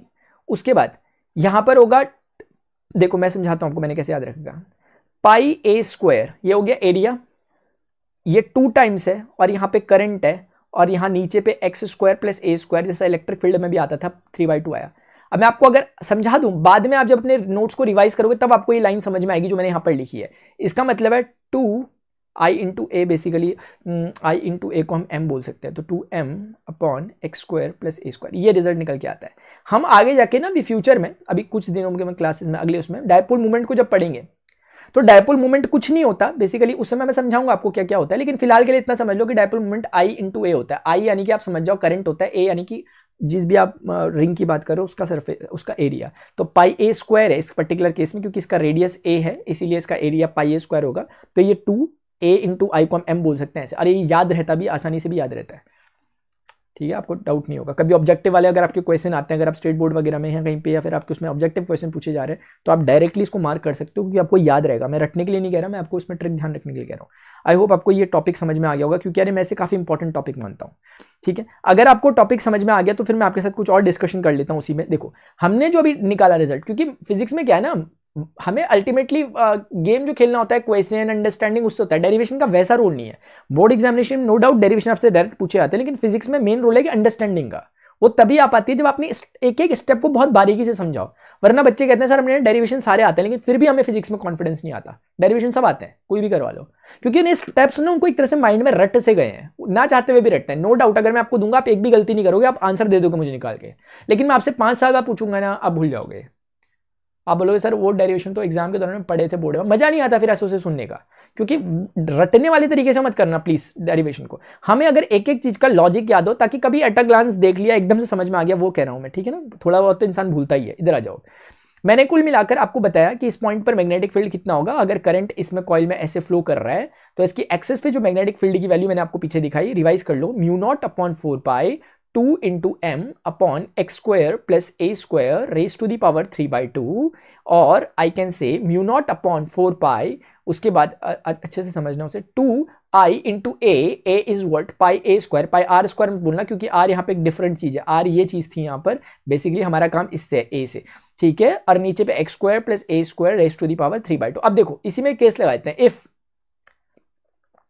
x is equal to 0, x is equal to 0 का मतलब क्या कि ऑब्जर्विंग पॉइंट कुछ और नहीं बल्कि रिंग का सेंटर है, क्योंकि x 0 हो जाने का मतलब p is collapse with the center of the ring। इसका मतलब if x is equal to 0 that only means कि we are interested to find the magnetic field on the center of the vertical ring। उसके centre पे हम पता करना चाह रहे हैं, उसके इसकी हम बात करने लग गए। तो आप ऊपर सिर्फ वैल्यू रख दो, म्यू नॉट अपॉन 4 पाई, जहां जहां आपको x दिख रहा है वहां पे आप क्या रख दो, 2 पाई आई ए स्क्वायर, एक्स के प्लेस पे 0 हो जाएगा, ए स्क्वायर, स्क्वायर से 2 कट जाएगा, ए की पावर 3 आएगा, ये इसको काटेगा, basically you are with mu not upon 4 pi 2 pi I upon a. ये बहुत इंपॉर्टेंट फॉर्मूला है, अभी थोड़ी देर बाद हम इसको भी डिराइव कर लेंगे कि किसी भी रिंग के, अगर कोई भी एक रिंग है जिसमें करंट फ्लो कर रहा है तो 100% इसके आसपास मैग्नेटिक फील्ड होगा। सवाल ये कि इसके सेंटर में मैग्नेटिक फील्ड कितना होता है, तो उसके सेंटर में जो मैग्नेटिक फील्ड होगा उसकी वैल्यू मैंने आपको निकाल के दे दी पीछे, ये इसकी मैग्नेटिक फील्ड की वैल्यू है, ठीक है, हमने इसी से निकाल ली सेंटर में, ठीक है। और एक बात और ध्यान रखो, जितना इसके पी पॉइंट के इस तरफ, उतना ही अगर आप रिंग में पीछे की तरफ आओगे उतना ही डिस्टेंस एक्स डिस्टेंस पे, तो उस पॉइंट पे भी आपको मैग्नेटिक फील्ड उतना ही मिलेगा। कहने का मतलब अगर ये एक रिंग है तो रिंग के अगर आप 5 मीटर आगे जाते हो तो रिंग के 5 मीटर पीछे, आगे पीछे होता नहीं है वैसे, जब रिंग है तो उसके इस तरफ 5 मीटर या उस तरफ 5 मीटर, दोनों में मैग्नेटिक फील्ड सेम मिलेगा, ठीक है। ऐसे अगर मैं आपसे पूछूं कि आप कैलकुलेट वगैरह कर सकते हो कि मैग्नेटिक फील्ड मैक्सिमम कहां पे होगा, जैसे इलेक्ट्रिक फील्ड के केस में कैपिटल R/√2 डिस्टेंस पर magnetic field, electric field maximum होता था, बता दिया मैंने आपको, आप हो सके तो कोशिश करना, ठीक है। सेंटर ऑफ द लूप जो मैंने आपको बताया वही चीजें यहां पर बताई जा रही है, जो मैंने आपको पीछे भी डिराइव कराया सारी चीजें, वही चीजें यहां पर बताई जा रही है। कोई आपसे अगर पूछ ले कि मैग्नेटिक फील्ड का डायरेक्शन क्या होगा यहाँ पे, कैसे इन्होंने निकाला सेंटर में, आप आराम से बता सकते हो, क्योंकि आप खुद देखिएगा, जैसे कोई एक सोचो यहीं पे देख लो इस एग्जांपल में, डीएल वेक्टर का डायरेक्शन क्या है, ये डीएल वेक्टर का डायरेक्शन है, और आर वेक्टर का डायरेक्शन क्या है हमें निकालना है इस पॉइंट पे, तो ये एक तरह से आर वेक्टर इस बार यही हो गया। तो जब आप करोगे डीएल से आर की तरफ कर्ल करोगे, आपका thumb out into the plane जा रहा है, इसका मतलब अंदर की तरफ, यानी कि इस पर्टिकुलर केस में जब हमारे करंट का डायरेक्शन क्लॉकवाइज है तो वो इनटू दी प्लेन जाएगा। लेकिन अगर सोचो कि मान लेते हैं इस तरह का सिनेरियो होता और हमारा करंट इस बारी में ऐसे फ्लो कर रहा होता, मतलब क्लॉकवाइज ना फ्लो करके एंटी क्लॉकवाइज फ्लो कर रहा होता, समझ लो, एंटी क्लॉकवाइज फ्लो कर रहा होता, तो किसी भी इंस्टेंट पे मान लेते हैं मैं करंट एलिमेंट यहां पर ले लेता हूं, तो ये डीएल वेक्टर यहां को जा रहा है और इस समय आर वेक्टर यहां को होगा, क्योंकि मुझे उस पॉइंट पे निकालना है जो कि पॉइंट ओ है मैग्नेटिक फील्ड। तो मैं क्या करूंगा, डीएल से आर की तरफ कर्ल करूंगा, मेरा थंब बाहर को आएगा, अगर आप समझ पा रहे होंगे, उस समय मेरा जो डायरेक्शन रहेगा वो आउटवर्ड टू दी प्लेन आएगा। तो ये छोटे मोटे क्वेश्चन बन सकते हैं कि क्लॉकवाइज जाने पे करंट कहां को, ये कहां को, डायरेक्शन कहां को है, आप आराम से समझ सकते हो। राइट हैंड थंब रूल लगा रहा हूं और कुछ नहीं, और right hand thumb rule ultimately कुछ और नहीं है, बेसिकली डीबी का डायरेक्शन आपने पीछे देखा बायो-सावर्ट से डीएल क्रॉस आर के अकॉर्डिंग ही निकाला जाता है, बस यही आपको बात ध्यान रखनी है। इसी को आप राइट हैंड थंब कह लो या आप जो कहना चाहते हो वो कह लो, ठीक है। अभी इसी के ग्राफ वगैरह को यहाँ पर बताने की कोशिश की जा रही है, ठीक है, हमें समझ में आ रहा है कि डिस्टेंस बढ़ने के साथ मैग्नेटिक फील्ड कम हो रहा है। Magnetic field due to solenoid एक छोटा सा टॉपिक है, magnetic field due to solenoid क्या होता है। देखो सॉलिनॉइड किस तरह का फिगर होता है पहले देख लो, इस तरह का एक हमारे आपने शायद देखा भी होगा, ये चीजें मैं आपको समझा देता हूँ। इसमें वायर को लपेटा जाता है बहुत क्लोजली, ठीक है ना, एक तरह का आपका ये एक सिस्टम होता है, मतलब एक सिलेंड्रिकल शेप में, और इसमें हमें वायर को, जैसे कॉपर की कोई वायर होती है उसे हम लपेट लेते हैं, उसे इंसुलेट कर देते हैं, और इन्हें जितना क्लोजली आप लपेटोगे उतना अच्छा आपको इफेक्ट यहाँ पे मिलेंगे मैग्नेटिक फील्ड के। देखते हैं क्या क्या होगा। करंट का डायरेक्शन, अब पहले मैं आपको फिगर दिखाता हूँ फिर मैं एक्सप्लेन करता हूँ, ठीक है। ये आपका इस तरह से मैग्नेटिक फील्ड लाइन चारों तरफ दिखा दी, एक सॉलिनॉइड की चारों तरफ। सॉलिनॉइड कुछ भी नहीं है, एक जैसे पेन ही समझ लो, इस पेन में मैंने चारों तरफ अगर बहुत क्लोजली अगर मैंने कॉपर वायर को लपेट दिया इंसुलेट करके, उसके बाद मैंने अगर इस टर्मिनल से अगर करंट फ्लो करा और यहाँ पे वायर का दूसरा टर्मिनल एंड टर्मिनल है, तो करंट बेसिकली ऐसे घूमता घूमता घूमता घूमता अल्टीमेटली दूसरे टर्मिनल से बाहर निकलेगा, इस तरह का सिनेरियो होगा। इस बीच में इस सॉलिनॉइड के अंदर, जो कि अंदर से हॉलो है, इसके अंदर एक मैग्नेटिक फील्ड क्रिएट हो जाता है, जो कि दिखाया जा रहा है जैसे कि आपको दिख रहा है फिगर में, उस डायरेक्शन में। और इसी को फिर हम कह सकते हैं कि ये सॉलिनॉइड एक बार मैग्नेट की तरफ बिहेव करने लग जाता है, जिसके नॉर्थ और साउथ यानी कि 2 पोल्स होते हैं। अब इस चीज को मैं आपके साथ एक्सप्लेन कर लेता हूं थोड़ा बहुत, ताकि आपको अंडरस्टैंडिंग में मदद मिले कि मैग्नेटिक फील्ड में कुल मिलाकर आपको ये समझना है फिलहाल, क्योंकि अभी मैं डिटेल में आगे पढ़ाऊंगा इसको कि म्यू नॉट NI की मैग्नेटिक फील्ड की वैल्यू होती है। अभी फिलहाल जो मैं आपको बताने जा रहा हूं वो सुनना। अभी मैं सिर्फ समझाऊंगा कि मैग्नेटिक फील्ड लाइन के डायरेक्शन को कैसे पता करना है, और कैसे पता करना है कि किसी सॉलिनॉइड में नॉर्थ पोल कौन सा है और साउथ पोल कौन सा है। ये इमेजिनरी पोल्स हम कह रहे हैं बेसिकली, समझो।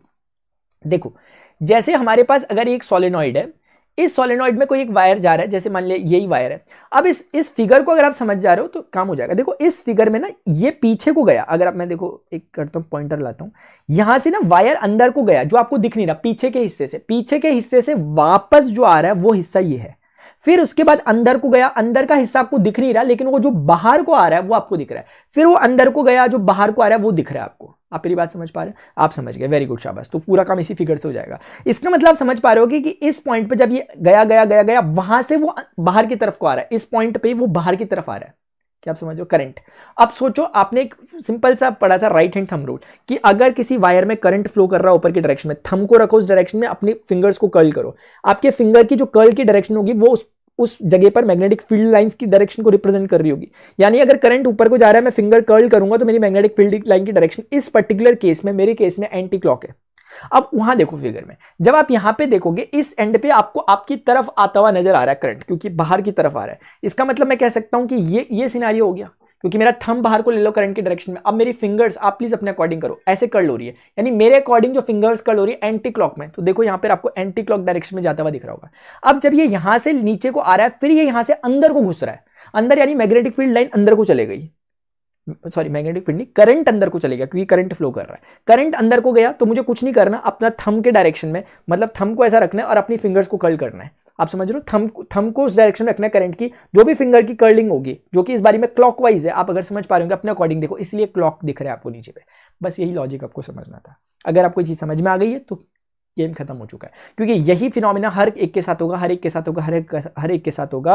अगर आप समझ पा रहे होंगे, यहां पर ये ऐसे आ रही है मैग्नेटिक फील्ड लाइन, ऐसे जा रही है, ये आ रही है ऐसे करके मैग्नेटिक फील्ड लाइन ऐसे जा रही है, ये घूम रही है ऐसे करके मैग्नेटिक फील्ड लाइन ऐसे करके जा रही है, ये घूम रही है मैग्नेटिक फील्ड लाइन ऐसे करके जा रही है। ये जितना हम इनको क्लोज आपस में करते रहते हैं, ये सारे मैग्नेटिक फील्ड लाइन एक छोटे छोटे लूप्स जब मिलते हैं तो वो आपस में कोइंसाइड होके, क्योंकि मैग्नेटिक फील्ड लाइन कभी भी कट तो कर नहीं सकती है, तो वो सारी की सारी मिल मिलके ऐसा सिनेरियो हो जाता है। देखो जरा मेरी बात समझो, जैसे यहां से ना मैग्नेटिक फील्ड लाइन इधर को जा रही थी, वैसे ही यहां से आने वाली मैग्नेटिक फील्ड लाइन इसके साथ मर्ज हो जाती है, यहां से आने वाली इसके साथ मर्ज हो जाती है, यहां से आने वाली इसके साथ मर्ज हो जाती है। तो बेसिकली एक बड़ा लूप बन जाता है इस तरह का, जिसका डायरेक्शन कुछ इस तरीके का हो जाता है, जो कि आपको यहां पर दिखाई दे रहा होगा, नेट डायरेक्शन उधर को, क्योंकि मैग्नेटिक फील्ड लाइन कभी कट नहीं कर सकती। आप मेरी बात शायद समझ रहे होंगे, ठीक है? ये क्यों समझाया मैंने इतना कुछ आपको? अब क्योंकि एक बार जब आपको पता चल गया कि मैग्नेटिक फील्ड लाइन किधर से आ रही है, तो ऑटोमेटिकली वो पोल आपका कौन सा हो जाएगा? नॉर्थ। तो ये नॉर्थ पोल की तरह बिहेव करने लग जाएगा, तो ऑटोमेटिकली फिर ये साउथ हो जाएगा। यही फंडा आप नीचे देख सकते हो, क्योंकि यहां पे मैग्नेटिक फील्ड लाइन कैसी है, देखो ये वाला हिस्सा जा रहा है मैग्नेटिक फील्ड लाइन इधर को, इसकी मैग्नेटिक फील्ड लाइन इधर को, इसकी मैग्नेटिक फील्ड लाइन इधर को। आप समझ पा रहे होंगे, इसकी मैग्नेटिक फील्ड लाइन इधर को। इसको ना इवन ऐसे समझना ज्यादा बेहतर रहेगा।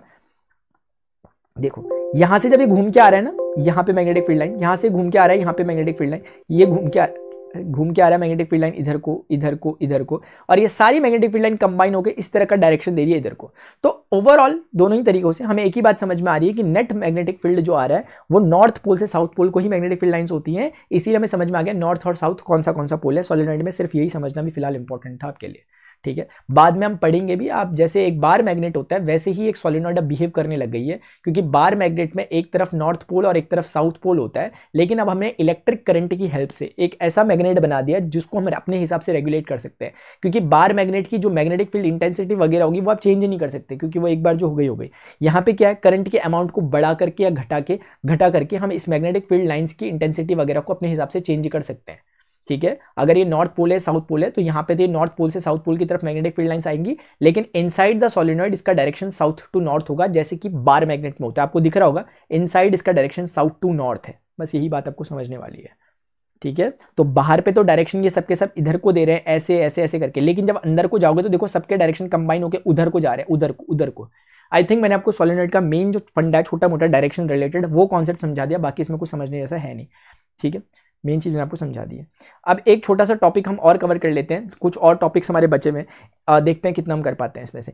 लॉरेंट्ज मैग्नेटिक फोर्स को फटाफट से समझ लेते हैं कि लॉरेंट्ज मैग्नेटिक फोर्स होता क्या क्या है। देखो इसमें ना जरा समझना, हमारे पास देखो कुछ भी नहीं है, बहुत सिंपल सी बात है, ये टॉपिक हम पहले भी कर सकते थे लेकिन अब कर रहे हैं, जरा समझना सीक्वेंस से। देखो एक करंट कैरिंग कंडक्टर है, सोचो कि इसमें करंट फ्लो कर रहा है तो इसके आसपास क्या होगा, मैग्नेटिक फील्ड। लेकिन अगर हमने इसे किसी मैग्नेटिक फील्ड में ही रख दिया, यानी यहां पे ऑलरेडी एक मैग्नेटिक फील्ड है, अब क्या होगा कि जो magnetic field, external magnetic field B vector है, वो इस करंट से इंड्यूस्ड जो भी मैग्नेटिक फील्ड होगा उसके साथ इंटरेक्ट करेगा। करेगा कि नहीं करेगा, करेगा। और उसके कारण वो फोर्स एक्सपीरियंस करेगा, जैसे दो मैग्नेट आपस में सामने लाने पर एक दूसरे को रिपेल या अट्रैक्ट करते हैं, फोर्स एक्सपीरियंस करते हैं, वैसे ही करके इस करंट से एसोसिएटेड जो भी मैग्नेटिक फील्ड होगा, जो भी मैग्नेटिक फील्ड होगा एसोसिएटेड विद दैट करंट, वो इस बी वेक्टर के साथ कुछ ना कुछ इंटरेक्ट करेगा, उस इंटरेक्शन के कारण एक फोर्स जनरेट होगा। वो फोर्स इस करंट कैरिंग कंडक्टर पे एक फोर्स लगेगा, जिसके कारण तार या तो कभी मुड़ जाएगा, ऐसा शेप हो जाएगा या तो उसका, या तो फिर उसमें ऐसा शेप हो जाएगा। मैं ये कहना चाह रहा हूं कि अगर मान लेते हैं कि एक मैग्नेट है, यहां पर एक मैग्नेट हमने रखा हुआ, फॉर एग्जांपल ये मान लेते हैं इसका नॉर्थ पोल है, साउथ पोल है, इसके ऊपर से हमने करंट कैरिंग कंडक्टर को लेकर जिसपे आई करंट फ्लो कर रहा था, तो कुल मिलाकर के इस नॉर्थ से साउथ में जो मैग्नेटिक फील्ड वगैरह आ रही होंगी, मान लेते हैं इस डायरेक्शन मैग्नेटिक फील्ड लाइंस आ रही थी, कुछ आ रही थी, और यहां पर हमारा करंट जा रहा है। अब डिपेंड करेगा कि अगर आपने वायर को ऐसे रखा है या आपने वायर को किस एंगल पर इस मैग्नेटिक फील्ड लाइन के साथ रखा है, उसके अकॉर्डिंग इस वायर पे फोर्सेस पड़ेंगे, जिसका एक बहुत सिंपल एक्सपेरिमेंट होता है जिसमें हमें दिखता है कि वायर या तो मुड़ गया है, या तो फिर वायर नीचे को मुड़ गया, आर्क नीचे को बन गया, या तो वायर में ऐसे करके नीचे को बन गया, या वायर ऐसे करके ऊपर को बन गया। अगर नीचे को बना इसका मतलब फोर्स नीचे की डायरेक्शन में लगा, ऊपर को बना इसका मतलब ऊपर की डायरेक्शन में लगा। लेकिन अगर कभी देखा हमने वायर पे कोई असर ही नहीं हो रहा मैग्नेटिक फील्ड में, तो फिर हम समझेंगे कि नेट फोर्स जीरो हो रहा है। ये सब काम कैसे हो रहा है उसको हम समझेंगे with the help of Lorentz magnetic force. यही हमारा अभी का टॉपिक है, ठीक है। अब हम समझ रहे हैं कि लॉरेंट्ज मैग्नेटिक फोर्स बेसिकली होता क्या है। देखिएगा इसमें कुछ भी नहीं है, बहुत सिंपल सा लॉजिक है। लॉजिक इसका ये है कि अगर मान लेते हैं हमारे पास इस डायरेक्शन में मैग्नेटिक फील्ड है, प्लीज समझना, रफली समझ जाओ, सारी बात कवर हो जाएगी। और मान लेते हैं ये हमारा डायरेक्शन है किसी मूविंग चार्ज के मूव करने का। अच्छा चार्ज क्यों कह रहे हैं, सोचिएगा कि जब हम बात कर रहे हैं कि करंट फ्लो कर रहा है, तो बेसिकली करंट फ्लो करने का मतलब हम मान रहे हैं कि कोई पॉजिटिव चार्ज फ्लो कर रहा है, या दूसरे शब्दों में इलेक्ट्रॉन का ऑपोजिट डायरेक्शन हमने कन्वेंशनल करंट को दिया है। तो कुल मिलाकर के मैं कह लेता हूं कि ये वेलोसिटी है जिस वेलोसिटी से वो पार्टिकल भाग रहा है। अगर हम किसी वायर में बात करें, तो वो किसी ड्रिफ्ट वेलोसिटी से इलेक्ट्रॉन भाग रहा होगा, तो ये एक तरह से ड्रिफ्ट वेलोसिटी वीडी हो जाएगी। तो इन जनरल हम चीज को ले रहे हैं, इसीलिए हमने बोला कि किसी चार्ज पार्टिकल, जो कि एक चार्ज पार्टिकल है, लेट से सोचो प्लस क्यू है, वो इस डायरेक्शन में भाग रहा है वी वेलोसिटी से। अब अगर वो मूव कर रहा है तो वो इलेक्ट्रिक करंट बना रहा है, और इलेक्ट्रिक करंट के कारण मैग्नेटिक फील्ड आएगा। वो मैग्नेटिक फील्ड ऊपर वाले जो एक्सटर्नल मैग्नेटिक फील्ड है उसके साथ इंटरेक्ट करेगा, इंटरेक्शन के कारण उनके बीच में कुछ फोर्स वगैरह लगेगा। वो क्या होगा वो हम देखने जा रहे हैं यहाँ पर, ठीक है।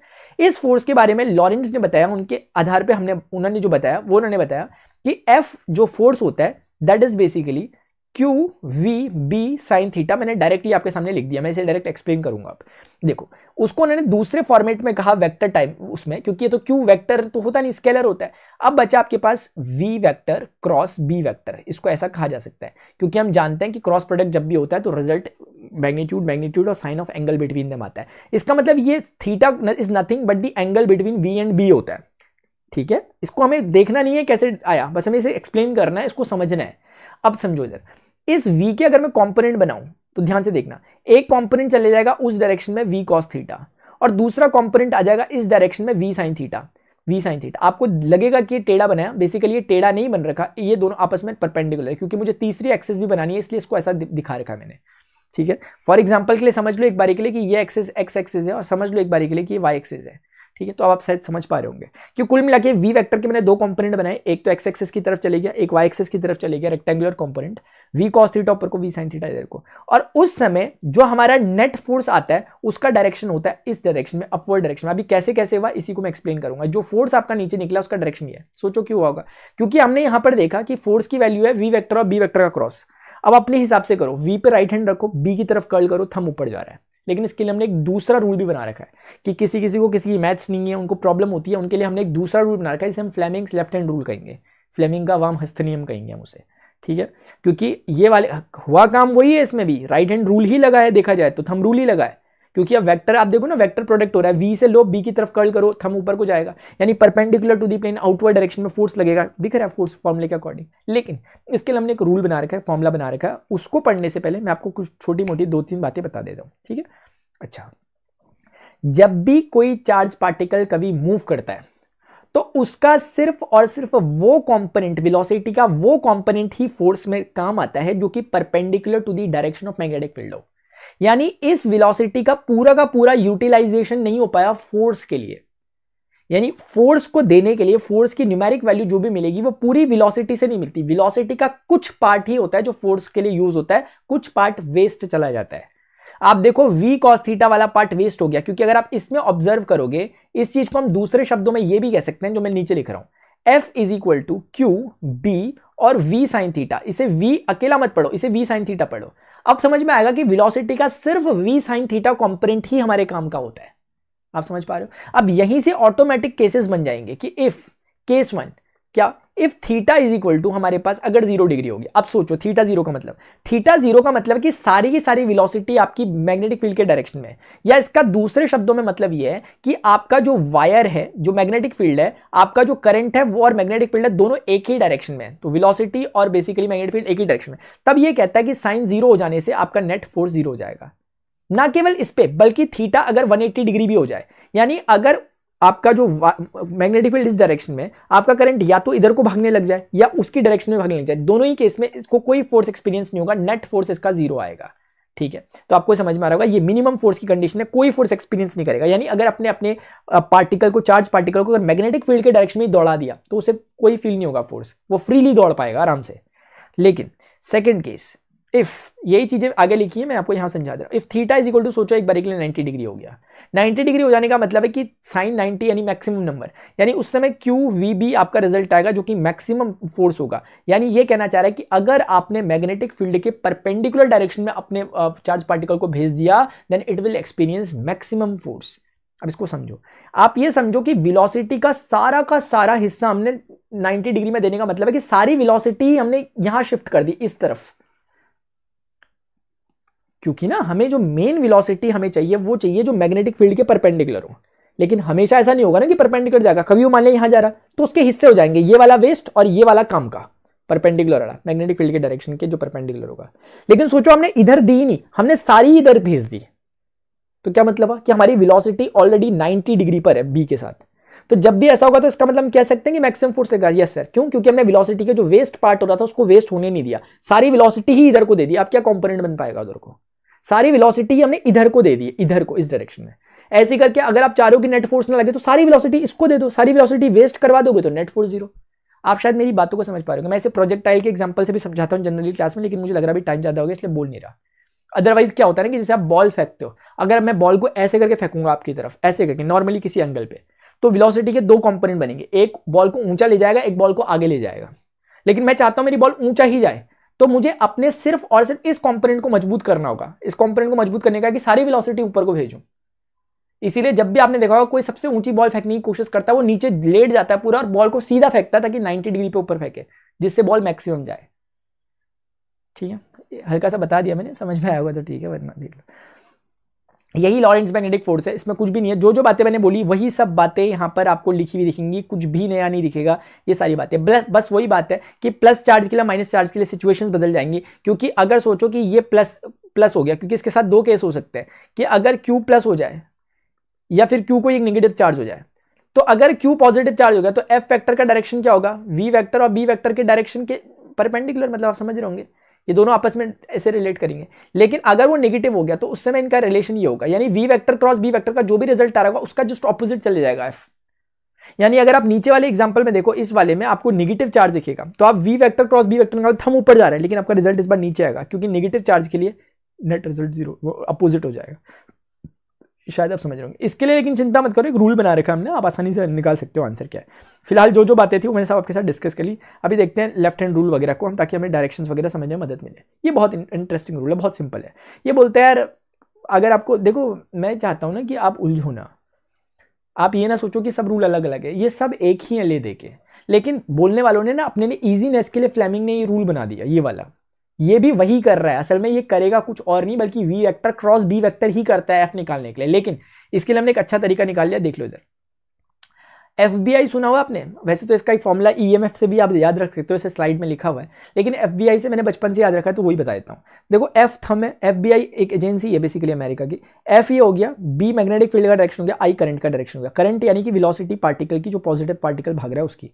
ठीक है, अब सिंपल सा हो गया कि अब देखो इससे कुछ आइडिया ले लेते हैं हम फटाफट से, कुछ चीज़ें निकालने में हमें हेल्प मिल जाएगी।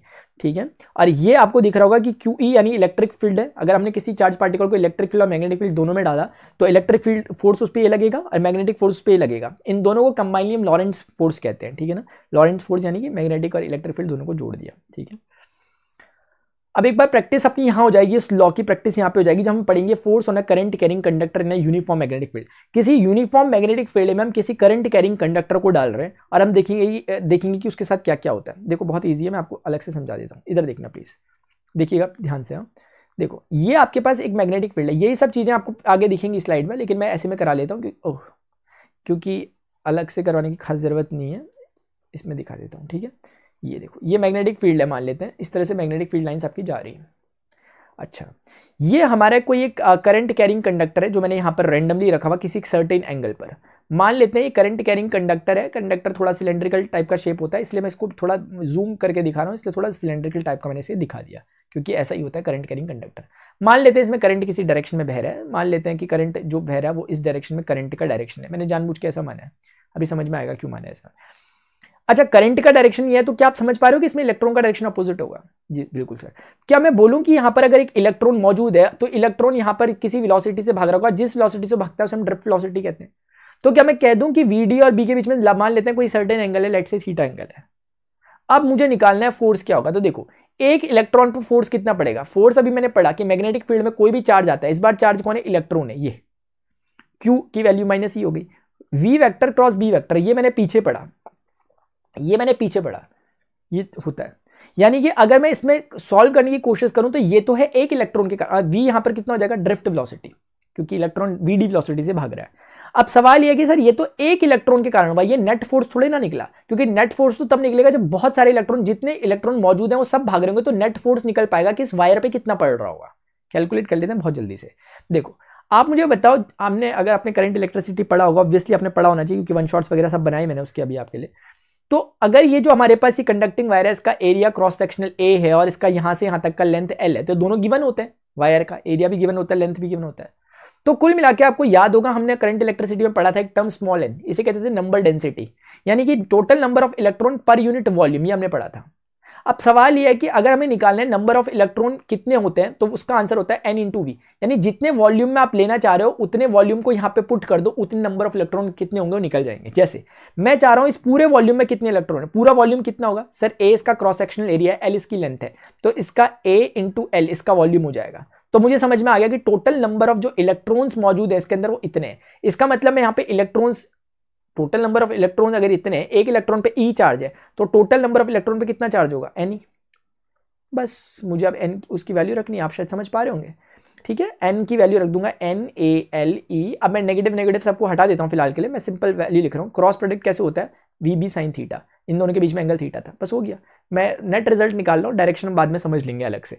ठीक है, तो कुल मिला के हमारे पास जो F नेट की वैल्यू आ गई, जो नेट फोर्स लग रहा है इस कंडक्टिंग वायर पे, वो लग रहा है NeAVD। अगर आपने करंट इलेक्ट्रिसिटी पढ़ी है, बहुत फेमस फॉर्मूला I = NeAVD, ज्यादा बोलूंगा नहीं क्योंकि हद से ज्यादा फेमस फॉर्मूला है। I = NeAVD सब पढ़ा रखा है मैंने यहाँ इन शॉर्ट्स में, डोंट वरी, करंट इलेक्ट्रिसिटी में। तो कुल मिला के यहाँ पे बचा I, एक बच गया यहाँ से क्या L, एक बच गया यहाँ पे B, एक बच गया sin थीटा। बस F नेट = निकल गया IBL sin थीटा, ये एक फॉर्मूला निकला। दूसरे तरीके से हमने फोर्स को निकाला। अब आप ये मत बोलना कि ये क्या है और वो क्या है, दोनों एक ही चीज है। लॉरेंट्ज मैग्नेटिक फोर्स की हेल्प से ही हमने इस फॉर्मूले को डिराइव किया, लेकिन समय आने पर कभी भी कोई भी यूज हो सकता है, जैसे अकॉर्डिंगली सिचुएशंस दी गई हो। इसमें वेलोसिटी नहीं दे रखी है, इसमें बेसिकली जो आपका कंडक्टिंग वायर है उसका लेंथ टाइप का दे दिया, उसके आधार पर हमने इसे निकाल दिया। ठीक है, और अगर आप थोड़ा मैं आपको रफली समझाने की कोशिश करूं तो पहले आता था QVB sin थीटा, देखो जरा रफली समझना। ठीक है, और अभी आ रहा है F = IBL sin थीटा। दोनों ले देखे ना, बात एक ही है अगर आप समझोगे तो, क्योंकि Q = कितना होता है I × T। आप सोचो यहाँ से कैसे, मैं अगर आपको रफ समझाना चाह रहा हूँ, अदरवाइज प्रॉपर डेरिवेशन का बगल में, अगर आपको रफली समझाना चाह रहा हूँ तो I = Q/T होता है, तो Q = कितना होगा? I × T। अब आप सोचो कि वेलोसिटी बराबर होता है लेंथ अपॉन टाइम टेकन जो भी आपका रहा होगा, तो उस हिसाब से वीटी बराबर कितना होगा, लेंथ है ना, जितना डिस्टेंस है। तो यहाँ से यहाँ तक मैं टोटल को मैंने एल मान रखा है, तो आप समझ पा रहे होंगे वीटी बराबर एल इसलिए लिखा आई बी एल साइन थीटा। ये एक रफ था इसलिए ज़्यादा फोकस में नहीं ले रहा हूँ, समझा दिया, जिससे समझ में आना चाहिए वो आ गया। अदरवाइज मेन इसका डेरिवेशन वगैरह जो भी है वो यही है, तरीका है इसका करने का, ठीक है। तो इस तरीके से माय डियर जो कुछ मैंने आपको बोला वो यहाँ पर आपको दिख रहा है, सारी चीज़ें मैं कुछ भी नहीं बोल रहा क्योंकि एक भी चीज़ आपको मैंने छोड़ी नहीं, सारी चीज़ मैंने आपको बता दी। इस तरीके से आपके पास नेट रिजल्ट आ गया और इसमें भी फिर वही सारी कंडीशंस बन जाएंगी कि अच्छा देखो आई बी एल साइन थीटा जो आया ना, इसको हम बोल सकते हैं वेक्टर की फॉर्म में, आई करंट है, इससे तो वेक्टर है नहीं है, अभी बचा आई बी एल साइन थीटा, यानी कि दोनों के दोनों वेक्टर है, बी और एल, थोड़ा आगे पीछे कर लेना। तो कुल मिला के ध्यान रखना इसमें भी बी पीछे ही रहता है, बी हमेशा पीछे रहेगा, चाहे क्यूवीबी साइन थीटा वाला फॉर्मूला बोलो चाहे ये बोलो, इसमें भी बी पीछे ही रहता है दोनों में। तो ध्यान रखना ये क्रॉस प्रोडक्ट में इंपॉर्टेंट होती है चीजें, बी पीछे रहता है।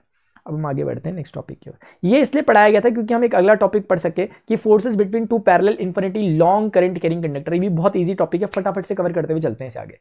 एक long infinite current carrying conductor है, हमें बताने की फोर्स क्या होगा, हम दो वायर्स लेंगे जो बहुत लंबे हैं, जिनकी लेंथ को हम कंसिडर नहीं कर रहे, बहुत लंबे हैं, उनको आसपास रख रहे हैं। अब इसमें भी करंट फ्लो करेगा, इसमें भी करंट फ्लो करेगा, इसमें जो करंट फ्लो करेगा उसके कारण आसपास मैग्नेटिक फील्ड बनेगा, समझ लो, और इसमें करंट फ्लो करेगा, उसके आसपास भी मैग्नेटिक फील्ड बनेगा। तो उन दोनों के मैग्नेटिक फील्ड आपस में इंटरेक्ट करेंगे और ये दोनों वायर एक दूसरे पे फोर्स वगैरह लगा रहे हो सकते हैं। बस हमें वही पता करना है कि कितना फोर्स लग रहा है, यानी पहली जो करंट कैरिंग कंडक्टर है वो दूसरे पर कितना फोर्स लगा रही है, दूसरी वाली पहले पे कितना लगा रही है। क्या आप मेरी बात समझ पा रहे हैं? दोबारा रिपीट करता हूं, पहली में करंट फ्लो कर रहा है जिसके कारण यहां कहीं पर कुछ मैग्नेटिक फील्ड होगा और उसी मैग्नेटिक फील्ड में आपने दूसरी वायर को लाकर रख दिया, समझ रहे हो आप? तो हम ये पता करेंगे कि इस वायर के कारण उस वायर पर कितना फोर्स लग रहा है, और सिमिलरली वाइज वर्सा करेंगे। इधर देखो फिगर में, अगर नहीं समझ में आया तो देखो, ये दो हमने वायर ले ली अलग अलग, इस पे करंट I1 मान लेते हैं, इस पे करंट I2 मान लेते हैं for the sake of generality. अब हम ये देखेंगे कि इनके बीच का डिस्टेंस लेट अस से R है, एक बारी के लिए मान लेते हैं R इनके बीच का डिस्टेंस है। ये मैग्नेटिक फील्ड B1 है, B1 मतलब जो पहली वाली वायर है, यानी कि जो PQ वायर है उसका मैग्नेटिक फील्ड है। तो पहली वाली से ही करंट मैग्नेटिक फील्ड B1 निकला। अब समझो ये निकला कैसे होगा, बहुत सिंपल है, बायो-सेवर्ट लॉ हम जानते हैं, करंट ऊपर को जा रहा है, मैग्नेटिक फील्ड हम ये समझते हैं। ये नहीं आ रहा, पाम रूल याद होगा आपको कि पाम रूल कहता था कि करंट जहां जा रहा है उसके डायरेक्शन में फिंगर्स को जहां पर मैग्नेटिक फील्ड निकालना है उस तरफ निकालना है मुझे, अपने फिगर के अकॉर्डिंग आप अकॉर्डिंगली देखो, फिंगर्स को खोलूंगा, मेरा पाम अंदर को जा रहा है, इसका मतलब मैग्नेटिक फील्ड अंदर को है। ये चीजें मैंने आपको अलग से डिस्कस किया इससे पहले लेक्चर में। तो मैग्नेटिक फील्ड समझ में आ गया हमें कि अंदर को जा रहा है due to the wire PQ, got it. और रही बात, कोई पूछेगा कि इस B1 की वैल्यू कितनी होगी, देखो सर म्यू नॉट अपॉन 4 पाई, किसका आई, किस वायर के कारण है ये मैग्नेटिक फील्ड, सर ये वायर 1 के कारण है ना, ये PQ के कारण, तो उसी का तो आई लोगे यार। Mu not upon 4 pi formula क्या होता था, भूल गए क्या, i upon a sine phi 1 plus sine phi 2, आपको याद होगा क्योंकि इन्फिनिट लॉन्ग है तो इसके कारण होगा 2i बाई ए, डिराइव करा रखा, आई अपॉन ए में sine phi 1 plus sine phi 2 की वैल्यू 1+1 हो गई थी, very good, I upon A, यानी इसके बीच का डिस्टेंस अभी ए की प्लेस पे वैल्यू r है, इसीलिए मैं यहाँ पर सिंपली r लिख सकता हूँ, और i बाई ए और 1+1 2 होता, तो ये इसका आंसर आया फिलहाल। तो कुल मिला के B1 की वैल्यू मैंने आपको समझा दी कैसे करके आई, और ये I कौन सा होगा, ऑब्वियसली I1, क्योंकि इस करंट के कारण ही निकल रहा है। अभी तो हमें पता भी नहीं है कि दूसरी जगह भी वायर रखा हुआ है, अब आगे का काम देखते हैं क्या होगा, ठीक है। अब ये कह रहा है इसमें मैग्नेटिक फील्ड में जो फोर्स लग रहा है वो लग रहा है, इसने डायरेक्टली बोल दिया फोर्स इतना लग रहा है, यानी कि ये पहली वाली वायर जो है ये दूसरी वायर पे इस डायरेक्शन फोर्स लगा रही है। कैसे लगा रही है देखते हैं। देखो अभी हमने पढ़ा left hand thumb rule, left hand अपना फ्लेमिंग्स लेफ्ट हैंड रूल, वो यूज ही इसलिए होता है क्योंकि वो बोलता है कि अगर आपके पास कोई चार्ज मूव कर रहा है तो उसको फोर्स एक्सपीरियंस होगा। क्या आपको नहीं लगता कि इस वायर पे चार्ज मूव कर रहा होगा, उस चार्ज पे फोर्स पड़ेगा नहीं पड़ेगा, पड़ेगा, क्यों, क्योंकि वो चार्ज किसी एक्सटर्नल मैग्नेटिक फील्ड के इन्फ्लुएंस में जो कि B1 है। अब सवाल है कि कितना पड़ेगा, तो उसके लिए FBI को याद करो, B का डायरेक्शन अंदर को है, अंदर को डाल दिया, I का डायरेक्शन कहां को है, ऊपर को है, तो ये I है तो ऊपर को करना पड़ेगा, ऊपर को करना पड़ेगा, ये ऊपर को चले गया, B अंदर ही को है, I ऊपर को चले गया, ये डायरेक्शन निकल गया F का। अगर आप देख पा रहे होगे F इधर को जा रहा है, आपको स्क्रीन में उल्टा दिख रहा हो सकता है, लेकिन मेरे अकॉर्डिंग ये उस डायरेक्शन में उसकी तरफ फोर्स लग रहा है, और वही फोर्स आपको दिख रहा होगा इधर की तरफ लगता हुआ दिख रहा होगा। अब समझ में आया क्यों लग रहा है, ठीक है। रही बात कि उस फोर्स की वैल्यू कितनी है, कोई मेरे से कह रहा है ये सब दिखाऊंगा मैं आपको, लेकिन मैं चाहूं तो यहां पे लिख सकता हूं IBL साइन थीटा मैंने पढ़ा हुआ, लेकिन अब थोड़ा ध्यान रखने वाली जरूरत है यहाँ पे, आई कौन सा, किस पर पड़ रहा है फोर्स, सर ये सेकंड वाली वायर पे हम देख रहे हैं फोर्स कितना है, क्योंकि जो चार्ज मूव कर रहा है उसी का तो करंट देखोगे, तो ऑब्वियसली I2 होना चाहिए। B क्या, किस मैग्नेटिक फील्ड के इन्फ्लुएंस में, सर ये B1 मैग्नेटिक फील्ड के इन्फ्लुएंस पे, I2 current B1 magnetic field के इन्फ्लुएंस में। और रही बात इसके L की, तो मान लेते हैं दोनों का लेंथ LL मान लो, या आपका मन L1 L2 टाइप का कह रहा है तो आप L1 L2 कह लो, लेकिन इस केस में L2 अगर आप कह रहे हो। क्यों? क्योंकि इस वायर पे हमें चेक करना है, वायर का लेंथ देखना पड़ेगा ना, जिस वायर पर करंट मूव कर रहा है उसी वायर का लेंथ, इसलिए L2। और साइन थीटा क्या होता है? साइन थीटा B वेक्टर और L वेक्टर के बीच का एंगल होता है। और इस केस में आप दिख रहा होगा कि वायर ऐसे जा रही है, ये वायर है और मैग्नेटिक फील्ड ठीक इसके परपेंडिकुलर है, एंगल 1 है तो 90 है, इसलिए 1 हो जाएगा। ये हो गया। अब अगर मैं बोलूं कि इसकी वैल्यू कितनी होगी तो बहुत ईजी है, प्लीज आप सुने, कोई जबरदस्ती रटने वाली बातें नहीं चल रही मेरे हिसाब से, तो मैं तो अपने हिसाब से एक्सप्लेन कर ही रहा हूं। अगर आपको कोई डाउट लग रहा हो प्लीज आप देखें और अब क्लियर हो जाएगा सब कुछ। तो कुल मिलाकर हमारे पास F21 की वैल्यू आ गई है I mu naught upon 4 pi 2I1 I2 upon R और इंटू L। देखो for the sake of convenience ना, हम दोनों वायर क्योंकि हमारे इन्फिनिट लॉन्ग है तो हम दोनों की लेंथ को एक जैसा मान लेते हैं, L ही मान लेते हैं। फॉर एग्जांपल हम मान लेते हैं कि इसकी लेंथ L है और इस वाले की लेंथ ही L है, तो कुल मिला के L हो जाएगा। उसका आंसर भी यहाँ पे मैंने L को लिख दिया।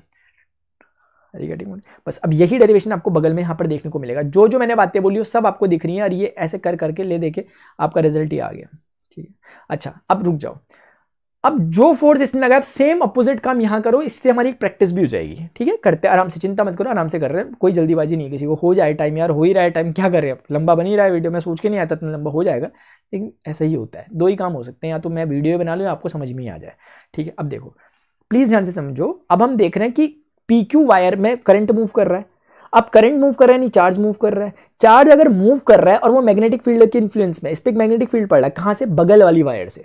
बगल वाली वायर का मैग्नेटिक फील्ड यहां मौजूद है ऑलरेडी। जब ये चार्ज यहां से मूव करेगा तो इसे मैग्नेटिक फील्ड एक्सपीरियंस होगा, जिसके कारण इस पे एक फोर्स पड़ेगा, Lorentz force, IBL sine theta. B कौन है? जो मैग्नेटिक फील्ड एक्सपीरियंस कर रहा है, यानी इस वाले ने जो मैग्नेटिक फील्ड लगाया यहां पर, यानी B2। अगर आप प्लीज समझ रहे होंगे मेरी बात को तो देखो मैं दिखा देता हूं आपको। यानी यहां पे B2 का डायरेक्शन क्या होगा? इनवर्ट। कैसे हुआ सर? ये कौन है? ये B2 कुछ और नहीं, ये जो बगल वाली वायर है ना, जो राइट वाली वायर है जिसे हमने RS वायर कहा, हम अगर देखें RS वायर में करंट ऐसे जा रहा है, कैसे निकालते हैं मैग्नेटिक फील्ड? जहां निकालना है लेफ्ट हैंड साइड में निकालना है, फिंगर को कर लिया, बाहर की तरफ को पाम आ रहा है। अगर आपने मेरे लेक्चर्स देखे आपको 100% समझ में आ रहा है, तो बाहर की तरफ, इसलिए आपने देखा होगा पॉइंट की फॉर्म में दिखाया बाहर को, मैंने बताया था पॉइंट क्रॉस क्यों बताते हैं ऐसे करके। तो ये आउटवर्ड टू दी प्लेन आ रहा है, पहले वाले का इनवर्ट जा रहा था। एक काम हो गया। अच्छा, अब ये मैग्नेटिक फील्ड है, अब ये जो इस वायर में, PQ वायर में चार्जेस फ्लो कर रहे हैं, वो इस मैग्नेटिक फील्ड B2 के इन्फ्लुएंस में, इसके कारण उन्हें फोर्स एक्सपीरियंस होगा। उस फोर्स को हम कुछ एक नाम दे देते हैं F12। डायरेक्शन कैसे निकला देखते हैं। लेफ्ट हैंड ले आओ सबके सब अपना। इस लेफ्ट हैंड में मैग्नेटिक फील्ड कहां को है? यहां मेरी तरफ को। तो FBI में B ये होता है, B आ गया मेरी तरफ को, मेरी तरफ को। कैसे करें इसे? ऐसे, चलो ऐसे आ गया मेरी तरफ को। अभी देखना I जा रहा है ऊपर को, I ये है, तो इसको ऊपर को भेजना है। कभी कभी तो यार ध्यान रखना हाथ का अपने, कभी कभी हाथ समझ नहीं आता क्या क्या हो गया हाथ के साथ। FBI, अबे भैया कहाँ जाना, कहाँ जाते हो? B को आना है यार, ये चक्कर वाली समझ नहीं आती कभी कभी ना यार, आपको भी होता है ऐसा? FBI, I को भेजना है उधर को। हाँ भाई हाँ, ये मैंने थोड़ा टिपिकल कर दिया, लेकिन मेरे समझ में आ तो गया ही है। हाथ तो ऐसे में कुछ होना जाए हाथ को यार। ठीक है, अगर आप समझ पा रहे हो आप प्लीज़ अपने हिसाब से करने की कोशिश करो। और इजी कर सकते हैं क्या सिचुएशन को? कुछ और इजी कर लें।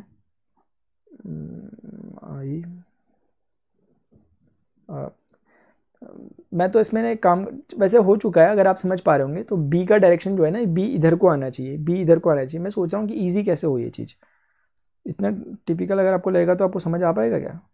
B इधर को आ गया, I किधर को है? I ऊपर को जाना चाहिए। अबे यार ये है भाई, कुल मिला के थंब देख लो मेरा किधर को जा रहा। अब कोशिश तो मैंने की है, लेकिन ये मैंने जबरदस्ती टिपिकल सा हो रहा है, ईजीनेस होनी चाहिए इसमें। ठीक है, लेकिन ले देखे मुझे दिख रहा है फोर्स उधर ही को जा रहा है। ठीक है, अब कुल मिला के इस फोर्स की अगर हम वैल्यू देखने की कोशिश करें, यानी कि जो फर्स्ट वायर में ड्यू टू सेकंड पड़ा, वो हम देखेंगे सबसे पहले I, यानी कि जो करंट इस पर फ्लो कर रहा है पहली वायर पे, वो कर रहा है I1। ठीक है, उसके बाद किस मैग्नेटिक फील्ड के इन्फ्लुएंस में? B2 मैग्नेटिक फील्ड के। इसका जो लेंथ है वो L ही माना मैंने दोनों का, और L और थीटा एंगल साइन है, वो हो गया। F12 इज इक्वल टू कितना होगा? देखो I। B2 कितना होगा? B2 का मतलब है कि दूसरी वायर का जो मैग्नेटिक फील्ड है, और दूसरी वायर का मैग्नेटिक फील्ड कितना होगा? म्यू नॉट अपॉन 4 पाई, उसके बाद I अपॉन R। लेकिन दूसरी वायर में जो मैग्नेटिक फील्ड चल रहा था, करंट ही चल रहा था, बस हो गया। इसमें ना कुछ भी चीजें ऐसी नहीं है, जो काम ऊपर किया माय डियर वही मैंने काम किया, कुछ भी रटने वाली चीज नहीं है। ठीक है ना, मैं जब शुरुआत में अपने टाइम पे, और ये 2 हो जाएगा, आप जानते हो क्यों? क्योंकि इन्फिनिट लॉन्ग वायर है। ठीक है, तो